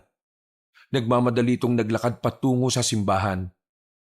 Ilang minuto lang ay nakarating na rin sila roon. Naglalabasan na ang mga tao. Sinisipat nila ng tingin si Aling Maring. Pero hindi nila yon makita. Hanggang sa maubos na ang mga naglalabasan ay wala naman silang nakitang Maring. Eto na nga ba sinasabi ko eh. Oo, ikalma mong sarili mo. Baka naman mamaya niyan nandyan lang siya. Paglingon nila sa gilid, nakita nila si Toto na kararating lang din. Agad nila itong kinausap. Nakita mo ba si Lola Maring? Ha? Si Aling Maring? Nakasalubong ko kanina habang naglalakad. May kasama siyang babae. Babae? Anong itsura? Hindi ko nakita eh. Kay Aling Maring lang kasi ako nakatingin. Basta yung babae, parang hindi naman niya kaedad. Kasi narinig ko boses niya parang kasing edad lang natin eh. Wisit! Tara na! Ano bang nangyayari? Mabilis silang tumakbo. Itinuro naman ni Toto kung saang parte ng daan nakita ang matandang babae. Nang naroon na sila, tumigil si Lemuel at saka hinawakan ng mutya. Kapangyarihan na mo, Tsa. Pwede mo ba akong gabayan sa daan patungo kay Lola? Pumikit ang binata. Ilang segundo lang ay muli itong dumilat. Hinawi nito ang mga halamanan sa gilid. Pumasok sila sa kagubatan. Nakasunod lang sa kanya ang dalawang binata. Ilang sandali lang, nakita na lang nilang nakagapos sa malaking puno ang matandang si Maring. Sa likod ng puno, lumabas mula roon ang dalagang si Linda. Nakangiti at bakas sa mukha nito nakampante ito sa mga sandaling ito. Buti naman nakatunog ka kagad. Akala ko aabot ka pa ng 6:00 eh. Wala na sana itong pinakamamahal niyong lola. Gawain ng mga mahihina na puntirihin ng mga wala kalaban-laban talaga eh, no? Man kung gawain ng may hina, ang mahalaga ngayon, nasa bingit na kamatayan na matandang ito. At kung hindi ka susunod sa gusto ko, mawawala sa mundo ang lola mo. Ano kailangan mong babae ka, ha? Tinatanong pa ba yan? Malamang, kailangan kong mutya na gamit mo. Ano bang meron sa mutya na ito? At bakit patay na patay kang kunin ito? Hindi mo pala talaga alam ang mutyang yan ay dating pagmamayari ng mga aswang? Nakakatawa ka. Gumagamit ka ng mutya na hindi mo kilala. Pakawala mo si Lola Maring at ibibigay ko sa iyo mutya na to. Hindi ako pinanganak kahapon, no? Lumang tugtugi na yung ganyang estilo. Ako ang masusunod ngayon dahil may hawak akong buhay. Ibigay mo sa akin ang mutya saka ako pakakawalan ng matandang ito. Huwag kang makinig sa kanya, Apo. Nililing lang ka lang niya. Pasensya ka na la, pero mas malaga ang buhay mo kaysa sa mutyang ito. Hindi pwede, Apo. Paano ang buhay ng nakakarami? Saka na natin pag-usapan ng bagay na yan kapag pinakawala ka na ng babaeng yan. Huwag ka magpadalos-dalos. Hindi mo alam kung dapat bang pagkatiwalaan ng isang yan. Limuel, mahalaga rin sa akin si Lola. Pero kapag nabasa kamay nila ang mutyang yan, tapos na tayong lahat dito. At tiwala na kayo sa akin. At sa kapangyarihan ng mutya. Sa sinabing yon ni Limuel ay napaisip ang dalawa. Naramdaman nilang tila may binabalak na kakaiba si Limuel. Kaya naman hinayaan na lamang nila ito kahit na medyo duda sila sa iniisip nitong ideya. Ibibigay ko sa iyo mutya. Pero ipangako mo pakakawalan mo ang lola ko, ha? Ibigay mo lang yan sa akin. Ang dami mong pang sinasabi. Mangako ka muna. Oo na, pangako nga. Apo, pakiusap. Wag, magagalit ang lolo mo sa langit. Wala akong magagawa, la. Kailangan natin tong gawin. Ikaw na lang ang meron ako. Kaya hindi ko kaya na pati ikaw mawala. Hinubad na ng binata ang suot-suot nitong kwintas. Inihagis niya yon sa harapan ng dalaga. Nang makuha na yun ng dalaga, ay tuwang-tuwa ito. Halos magtatatalo nito sa ligaya. Sa wakas, Nasa akin na rin ang mutya na matagal nang pinaghahanap ng mga matatandang aswang. Ako na ang pinakamalakas ngayon. Pakawalan mo na si Lola. Celebrate pa ako nagmamadali ka dyan. Kailangan mo tumupad sa pangako mo, no? Oo na, pakakawalan ko ang lola mo. Dahil mamamatay din naman kayo ngayon kasi nasa akin na ang mutya. Tinanggal ng babae ang pagkakatali ni Aling Maring. Agad din namang tumakbo ang matanda palapit sa kanila. Napayakap pa ito sa binata habang nababahira ng pag-aalala ang muka. Ngayon, sisimulan ko nang ipasilip sa inyo ang kamatayan. Mutya, tulungan mo ako. Ipagkaloob mo sa akin ang walang hanggang kapangyarihan. Nakaabang lang sila Limuel sa mangyayari. Pero wala namang kakaibang naganap sa ginawa ni Linda. Nanatiling patay ang hawak nitong kwintas. Mutya, hindi mo ba ako naririnig? Ang sabi ko, bigyan mo ako ng walang hanggang kapangyarihan. Hindi Diyos sa mutya para pagkalooban ka ng walang hanggang kapangyarihan, no? Kaya hindi mangyayari ang sinasabi mo. At kahit anong kapangyarihan ang gusto mo, hindi niyan may bibigay. Alam mo ba kung bakit? Kasi nasa akin ang totoong mutya. Inilabas nito mula sa bulsa ang tunay na kwintas. Isinuot yun ni Lemuel sabay ngumiti ng nakakaloko. Pero tunay na mutya nakikita ko kanina. Paano nangyari to? May kakayaan ng mutya na gumawa ng isang ilusyon na hindi basta-basta mapapansin ng aswang na kagaya mo. Paggubad ko pa lang ng mutya, nagsimula na ang ilusyon. Ipinasok ko kagad sa bulsa ko ang tunay na mutya. Pero sa paningin mo, nakita mong hinubad ko pa lang, kaya naman hindi mo talaga mapapansin ng sandaling yon. Pero sa paningin mo, nakita mo hinuhubad ko pa lang, kaya naman hindi mo talaga mapapansin ng sandaling yon. Namangha si Ronelio at Toto sa ginawa ni Limuel. Habang si Linda naman, halos umuusok na ang ilong sa sobrang galit. Dilig lang mo kung tao ka. Akala mo ba, mga aswang lang ang may kakayahang manlinlang? Mas magaling manlinlang ang mga tao, no? O ngayon, ihanda mo sarili mo. Galit ang mutya sa'yo dahil pinilit mo siyang kunin. Kinuha ni Limuel ang espada sa kanyang likuran. Tatakbo pa sana si Linda pero nagulat na lamang ito nang biglang may kumapit na baging sa paanan nito. Hinila ito pabalik. Hindi mo matatakasan ang kamatayan, Linda! Walang yaka. Pagbabayaran mong ginawa mong to. Ronelio, Lola, umalis na kayo rito. Hindi mo dapat makita ang gagawin ko. Tumango na lamang ang matanda at kasama na nito si Ronelio na naglakad. Si Toto na lamang ang naiwang kasama ng binata. Itong gagawin ko ay para sa mga magsasaka na dinamay ninyo. Wala silang kalaban-laban sa inyo pero sila ang ginulo ninyo. Matunay lang na kahit kailan, sa mga walang laban lang kayo nagiging malakas. Kapag pinaslang mo ako ngayon, mas lalo magagalit ang pinuno namin. Mas lalong isusumpa ni Apong ang mga tao. Wala kaming pakialam dahil matagal na rin naman kayong kinakamuhian ng mga tao eh. Ngayon, ikaw ang unang magbabayad sa lahat ng kasamaan ninyo. Ngumiti ang babae sa kanya. Napatingin na lamang ito sa itaas. Pumikit ang dalaga at ilang sandali lang, naramdaman na rin ito ang matalim na bagay na tumusok sa kanyang likuran, patago sa dibdib. Sumuka ng dugo si Linda. Nanlambot na rin ang tuhod nito na naging dahilan para unti-unti itong madapa. Sa pagkawala ko, magsisimula pa lang ang tunay na laban. Paghahandaan namin ang laban na yan. Tuluyan ang binawian ng buhay ang dalaga. Sinilaban na nila Limuel ng apoy ang katawan nito. Toto, i-meeting na natin ang mga miyembro natin. Nararamdaman ko, ngayong gabi rin magaganap ang labanan. Ihanda ko na lahat. Umalis na rin sila sa kagubatan. Sandaling tumambay na muna si Limuel sa kanila. Mga ilang sandali lang, dumating na rin ang mga kasamahan nila.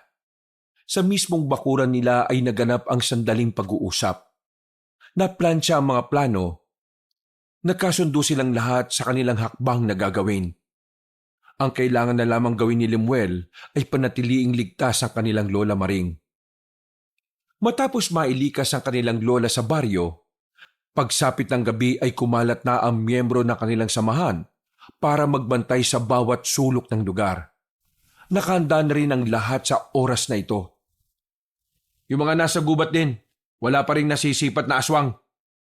Pati ang mutya, wala siyang nararamdaman na negatibong presensya. Pero huwag tayo makakampante. Sa ginawa ko kay Linda, siguradong mas magiging tuso ang mga aswang. Lalo ng pinunong aswang na nagngangalang Apong. Rumonda na ang tatlo sa kanilang baryo. Tumungtong na rin si Lemuel sa bubungan para mas madali siyang makapagmasid. Habang naroon siya, sa hindi maipaliwanag na dahilan, bigla na lamang nagtindigan ang kanyang mga balahibo. Hindi niya sigurado kung ano ang nararamdaman niya. Bigla na lamang niyang naramdaman ang kabigatan ng presensya sa paligid. Anong nangyayari sa akin? Mas lalong nabahalang binata na makarinig na siya ng tinig ng isang matandang lalaki. Pero hindi naman niya alam kung saan nanggagaling ang boses na yon. Para bang nasa loob ng utak niya. Nasaan ka? Lumabas ka! Ikaw pala ang bagong tagahawak ng mutya. Ikaw pala ang sugo ng liwanag. Huwag kang duwag! Lumabas ka sa pinagtataguan mo! Hindi ako nagtatago. Sa katunayan, malayo ako sa iyo. Naririnig mo ko gamit ang utak mo at ang utak ko. Nakamamangha ba na may aswang na kayang gawin ang ganitong mga bagay? Pumunta ka rito at labanan mo ako ng patas! Huwag kang masyadong atat, iho. Darating din tayo sa puntong yan. Sa ngayon, uunahin ko na muna itong mga kasama mo na malapit sa akin. Mga ilang sandali lang ay nakarinig na rin sila ng mga ingay at sigawan na nagmumula sa kagubatan. Dahil doon, ay naalarma na rin sila. Sinenyasan na ni Toto ang iba nilang kasama. Agad din naman silang rumisponde sa mga yon. Pero nang dumating sila sa kagubatan, mga patay na ang mga kasama nila doon. Duguan. Nagkalat ang mga laman loob sa lupa. Nahuli na tayo! Si Apong ang gumawa nito. Malakas ang inaala ko na may kakaiba siyang taktika. Maging alerto kayo!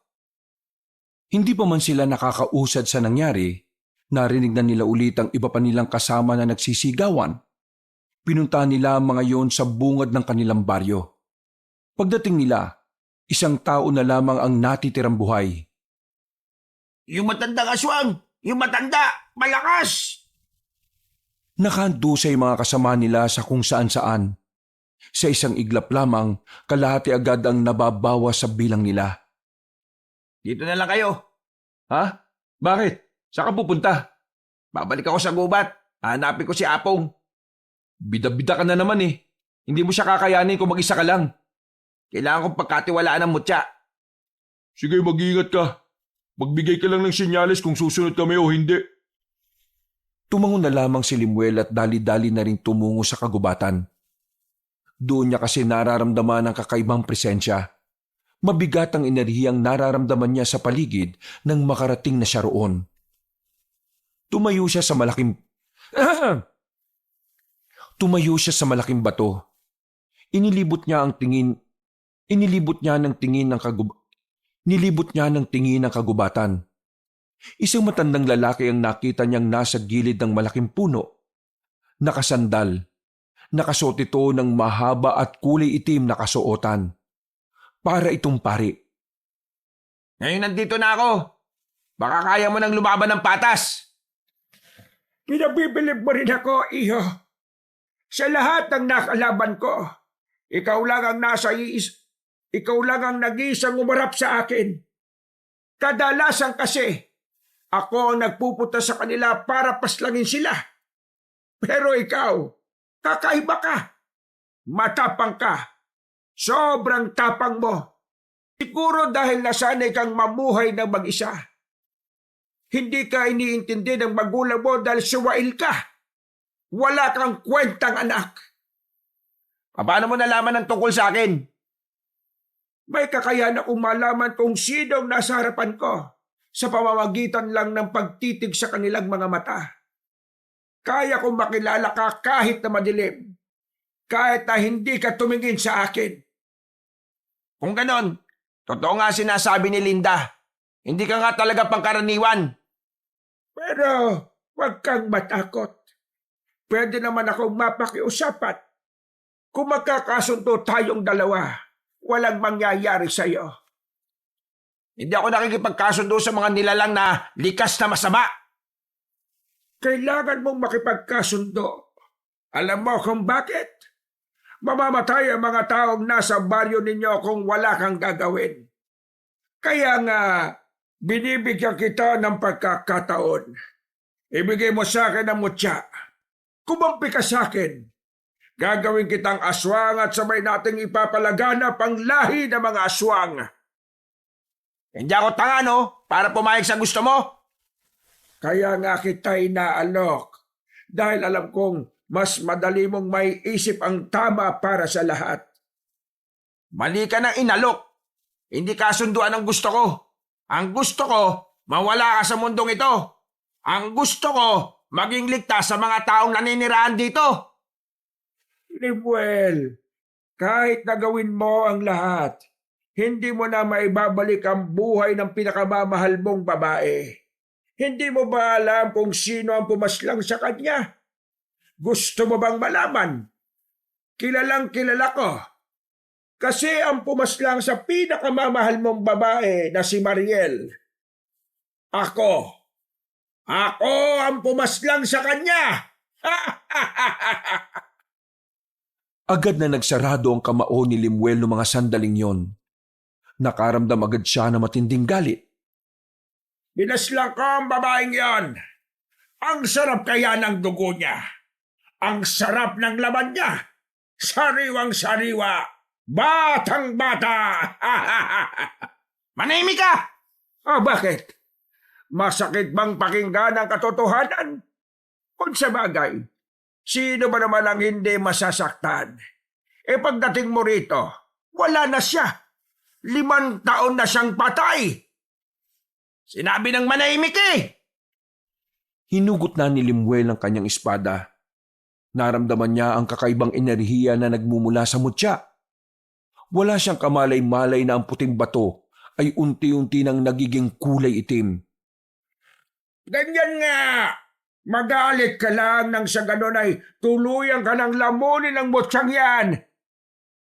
Mabilis na pinagalaw ni Limuel ang mga baging. Gumapang yon patungo sa kinaroroonan ng matandang aswang. Kumapit ang mga yon sa katawan ni Apong. Pumulupot ng mahigpit. Pagbabayaran mo ang ginawa mo kay Mariel! Hindi na siya mabubuhay pa ulit! Hindi na! Nagulat si Limuel nang makita niyang lumitaw naman sa gilid si Apong. Isang ilusyon lang din pala ang inatake niya. Akala mo ba, ang mutsyang yan lang ang may kakayahan na gumawa ng isang epektibong ilusyon? Ha! Nakakamali ka, iho! Wala akong pakialam kung ano man ang kaya mong gawin. Papaslangin kita ngayong gabi! Muling umatake si Limuel kay Apong. Tinaga niya yun ng espada pero nang matauhan siya, nakita niyang katawan lang pala ng puno ang tinamaan niya. Galit na galit si Limuel. Hinanap niya ulit si Apong. Nakita niyang nakaupo yun sa sanga. Sa parting ito pa lang, alam na ni Limuel na kakaibang aswang si Apong.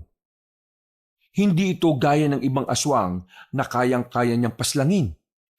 Malayong malayo rin ito kay Linda. Bagay na nagbibigay ng kaunting pangamba sa kalooban ng binata. Hindi mo ako mapapaslang kung hindi mo alam kung paano gamitin ng maayos ang mutya. Maghihirap ka lang. Hindi ikaw ang tunay na may-ari niyan. Hindi tao, kundi mga aswang. Mga aswang ang tunay na tagapangalaga ng mutya na yan. Kaya habang hindi pa nauubos ang pasensya ko, ibigay mo na sa akin ang mutya na yan, iho! Mas lalong napipiko ng binata. Gustong-gusto niyang tapusin ang buhay ni Apong. Pero hindi naman niya alam kung papaano. Masyado nang nangingibabaw ang galit sa kanyang kalooban kaya hindi siya makapag-concentrate. Kailangan niyang magising at matauhan. Dahil kung hindi, mawawala siya sa sarili na maaring maging dahilan ng kanyang kamatayan. Iho! Ang mundong ito ay malupit sa mga kagaya mong mangmang sa... Ang mundong ito ay malupit sa mga kagaya mong mangmang sa tunay na nangyayari sa lipunan. Kung hindi ka sasama sa mga mas nakakaalam, maaari kang mamatay. Kaya naman, huwag ka nang magdalawang isip. Sumama ka sa akin. Ibigay mo na ang mutya at magkakaroon ka ng walang hanggang buhay. Hindi ako sasama sa isang nilalang na pumaslang sa pinakamamahal kong babae. Muling umatake si Lemuel. Nagawa niya makatalo ng mataas para lapitan si Apong. Tinamaan niya ang matanda sa braso. Sa puntong ito, sigurado na siyang hindi yun isang ilusyon. Ang kaso nga lang, tila hindi naman tinabla ng matandang lalaki. Pagbaba nilang dalawa, nahawakan ni Apong ang espada niya at inagaw. Tinapon lang yon sa gilid. Iho, magdesisyon ka na habang meron pa akong pasensya. Kung gusto mo makuha mo siya, edi kunin mo sa akin kung kaya mo. Naglabas na ng mahabang kuko ang matandang si Apong. Sinubukan nitong itarak ang kukong yon sa dibdib ng binata. Pero walang nangyari. Hindi umabot sa kahit balat man lang ni Lemuel ang talim. Nagtataka si Apong. Kahit si Lemuel ay hindi rin maintindihan kung anong nangyayari. Yung pala, kusang pinoprotektahan ng mutya ang katawan ni Lemuel. Kung ganon, protektado ka na rin ng mutya. Ha! Wala akong magagawa kundi ang gawin ang isang plano. Alam mo ba kung anong sinasabi ko, ha? Tumawa na muna ng malakas si Apong. Nagahari ang halakak nito sa kagubatan.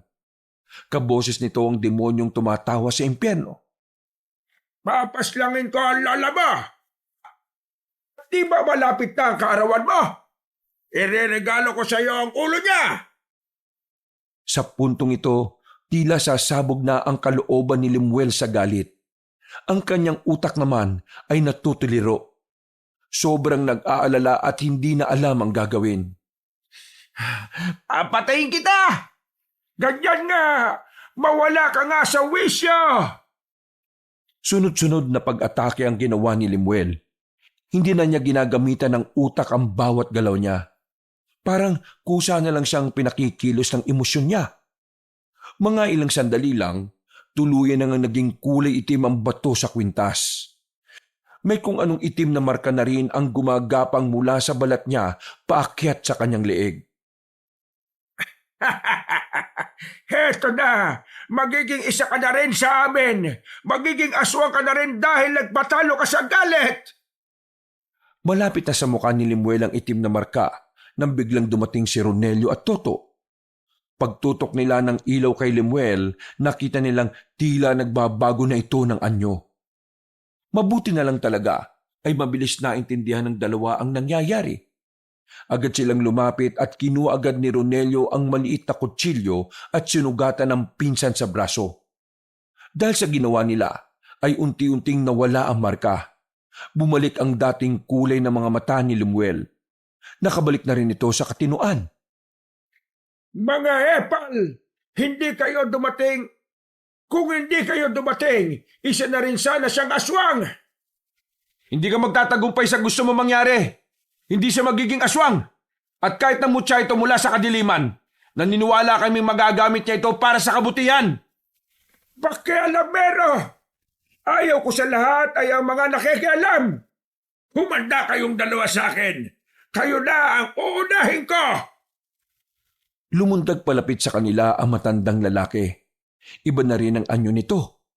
Mukha na itong halimaw. Nagtindigan ng balahibo ng dalawa. Munti ka na silang madaling ni Apong. Buti na lang ay nakarecover na ang binatang si Lemuel. Bigla nitong hinarap si Apong. Pero dahil alam niyang gagamit na naman ng ilusyon si Apong, ginamitan na rin niya ito ng ilusyon. Ang mga baging kasing gumagalaw ay isa ring ilusyon na nilikha ng mutya. Walang kaalam-alam si Apong doon. Kaya naman, nang tugunan din ni Apong ng ilusyon ng mga baging, nalaman agad ni Lemuel kung saan lumipat ng pwesto si Apong. Hindi siya nagsayang ng oras. Agad siyang nagtungo roon. Nang malapitan na niya si Apong, nagulat ito sa kanya. Ilusyon laban sa ilusyon. Katotohanan laban sa katotohanan. May kung anong kumislap sa dulo ng talim. Sinubukan niyang patamaan si Apong. Nahagip niya yun sa muka. Talagang ayaw mong sumama sa akin? Sige, ubusin ko na lang ang pasensya ko. Kung may ilalabas ka pang anyo, ilabas mo na. Kasi ako, hindi ako magdadalawang isip na paslangin ka ngayong gabi. Binato ni Lemuel ang kanyang espada sa ere. Nang mapatingin doon si Apong, mabilis lumapit si Lemuel sa matandang aswang at saka sinuntok yun sa tagiliran. Habang magulong atensyon ni Apong, pinukol naman niya ang espada patungo rito. Nakailag ng kaunti si Apong, kaya sa balikat lamang yun tumama. Maraming salamat sa pinsan ko at sa bayaw ko. Kasi ngayon, mas naintindihan ko ng dapat mas manatili sa kalooban ko ang kabutihan. Ngayon, wala na akong gamit na nararamdaman. Ang tanging nasa isip ko ngayon ay kung paano ililigtas ang mga tao laban sa iyo. Gamit ang kanyang palad, hinagod ni Lemuel ang kahabaan ng espada. Naramdaman niya roon ang nananalaytay na kapangyarihan mula sa mutya, na siya namang dumadaloy din sa buo niyang katawan. Alam mo sa akin, isang mangmang. Alam ko ang kapasidad ng mutyang yan. Kaya hindi mo yan magagamit laban sa akin. Inutil! Sumigaw ng malakas si Apong. Sa lakas ng sigaw nito ay nanakita ang tenga nila. Nakaramdam sila ng hilo. Namalaya na lamang ni Lemuel na nasa harapan na niya si Apong. Sa lakas ni Apong ay nawala na ang proteksyon ng mutya. Nakalmot na siya nito sa dibdib. Sumirit agad ang dugo niya. Naramdaman niya ang malalim na hiwa na nagdudulot sa kanya ng matinding kirot. Napatras si Lemuel. Sa puntong ito, ang makakapal na ugat naman ng puno ang pinagalaw niya. Pupulupot sana yon kay Apong pero binali na lang niya yon gamit lamang ang isang kamay. Anong karapatan mong kalabanin ng isang maalamat na aswang na kagaya ka? Kailangan mong mamatay! Tatapusin na sana ni Apong ang binata, pero naroon pa pala si Ronelio at Toto. Sila ang humarap kay Apong para kahit papaano, mabigyan nila ng oras si Lemuel para makarecover. Maipis kayo! Umalis nga kayo sa daraanan ko! Wala kayong bilang sa paningin ko! Para mga papel lang na binalibag ang dalawa. Sinubukan pa ulit ni Ronelio at Toto na bumangon pero hinagis lang sila ulit. Ikaw Lemuel ang gusto kong mawala sa mundong ito! Ikaw ang sugo! Ikaw ang nasa propesiya! Isang malaking tagumpay kung ikaw ang mapapaslang ka! Hinawakan nito si Lemuel sa kwelyo at itinaas sa ere. Umaagos pa ang dugo ng binata mula sa kanyang dibdib nang muli siyang sikmuraan. Sinasabi ko naman kasi sa iyo, kung hindi mo gagamitin ang motsang yan sa kadiliman, walang silbi yan. Mahina! Walang kwenta! Nagkakamali ka! Anong pinagsasasabi mo, ha? Nakakalimutan mo na yatang may kakayahan ako makapagpagalaw ng mga bagay-bagay nang dahil sa motsang ito.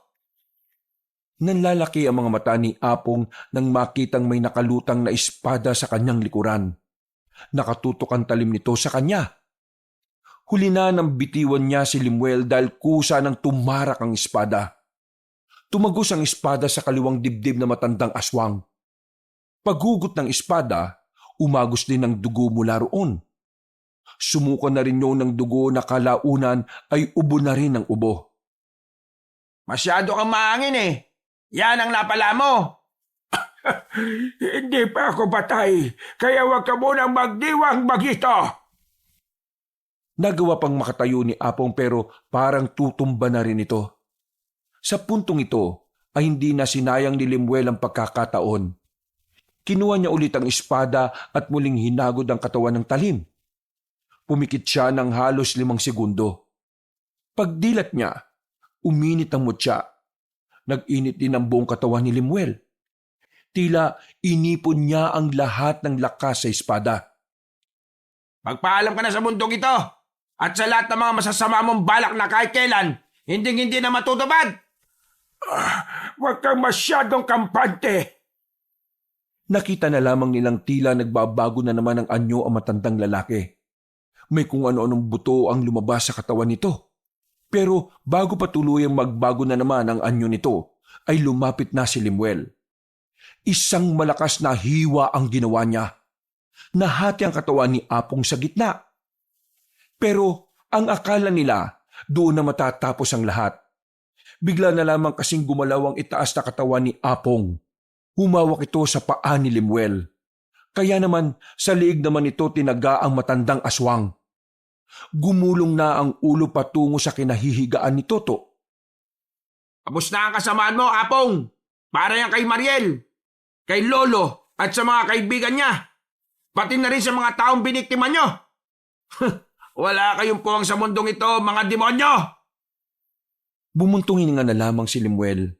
Dinukutan niyang muli ang lighter sa bulsa at saka sinilaban ang katawan ni Apong. Maya-maya lang din ay nakabangon na rin ang dalawa.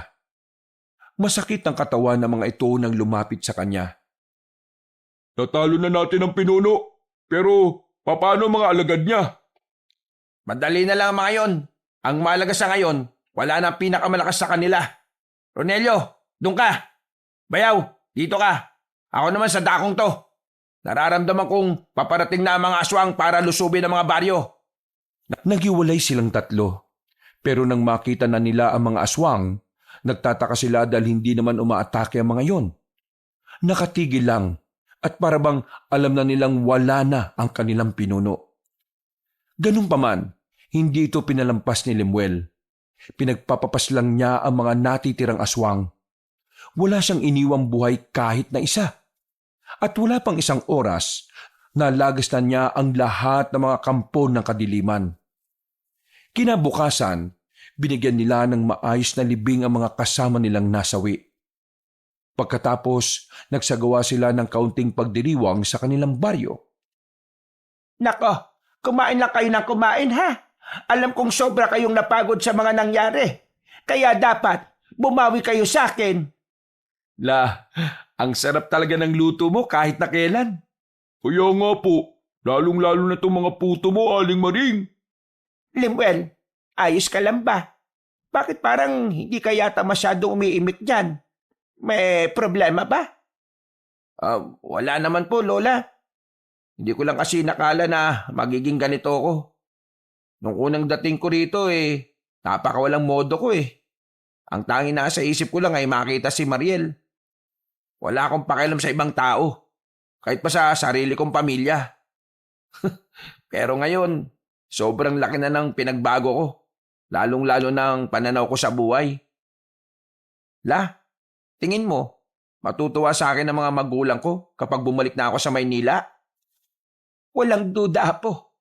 Magiging masaya sila kapag nalaman nila ang lahat ng nagawa mo para sa baryong ito. Apo, proud na proud kami sa iyo.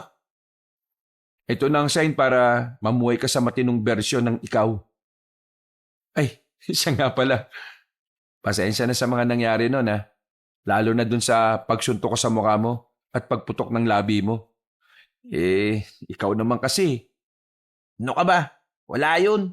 Kasalanan ko rin naman . Maraming salamat din, Lemuel. Dahil sa'yo, nabigyan na rin ng hustisya ang pagkawala ng kapatid ko. Wag ako pasalamatan nyo, kundi ang mutyang ito at si Lolo Egoy. Dahil kung di dahil sa kanila, walang Lemuel na magliligtas sa lahat. Napangiti na lamang sila habang nasa harapan ng hapagkainan. Masaya lang silang nagkukwentuhan. Kahit na nawala na ang kapangyarihan ng mutya matapos ang labanan, masaya pa rin si Lemuel dahil naiparamdam na niyang muli ang kapayapaan na inaasam ng lahat. Sa pag-uwi niya sa Maynila, babaunin niya ang isang tagumpay at nasisiguro niyang dahil dito, mas lalo na siyang mamahalin ng kanyang mga magulang. Wakas.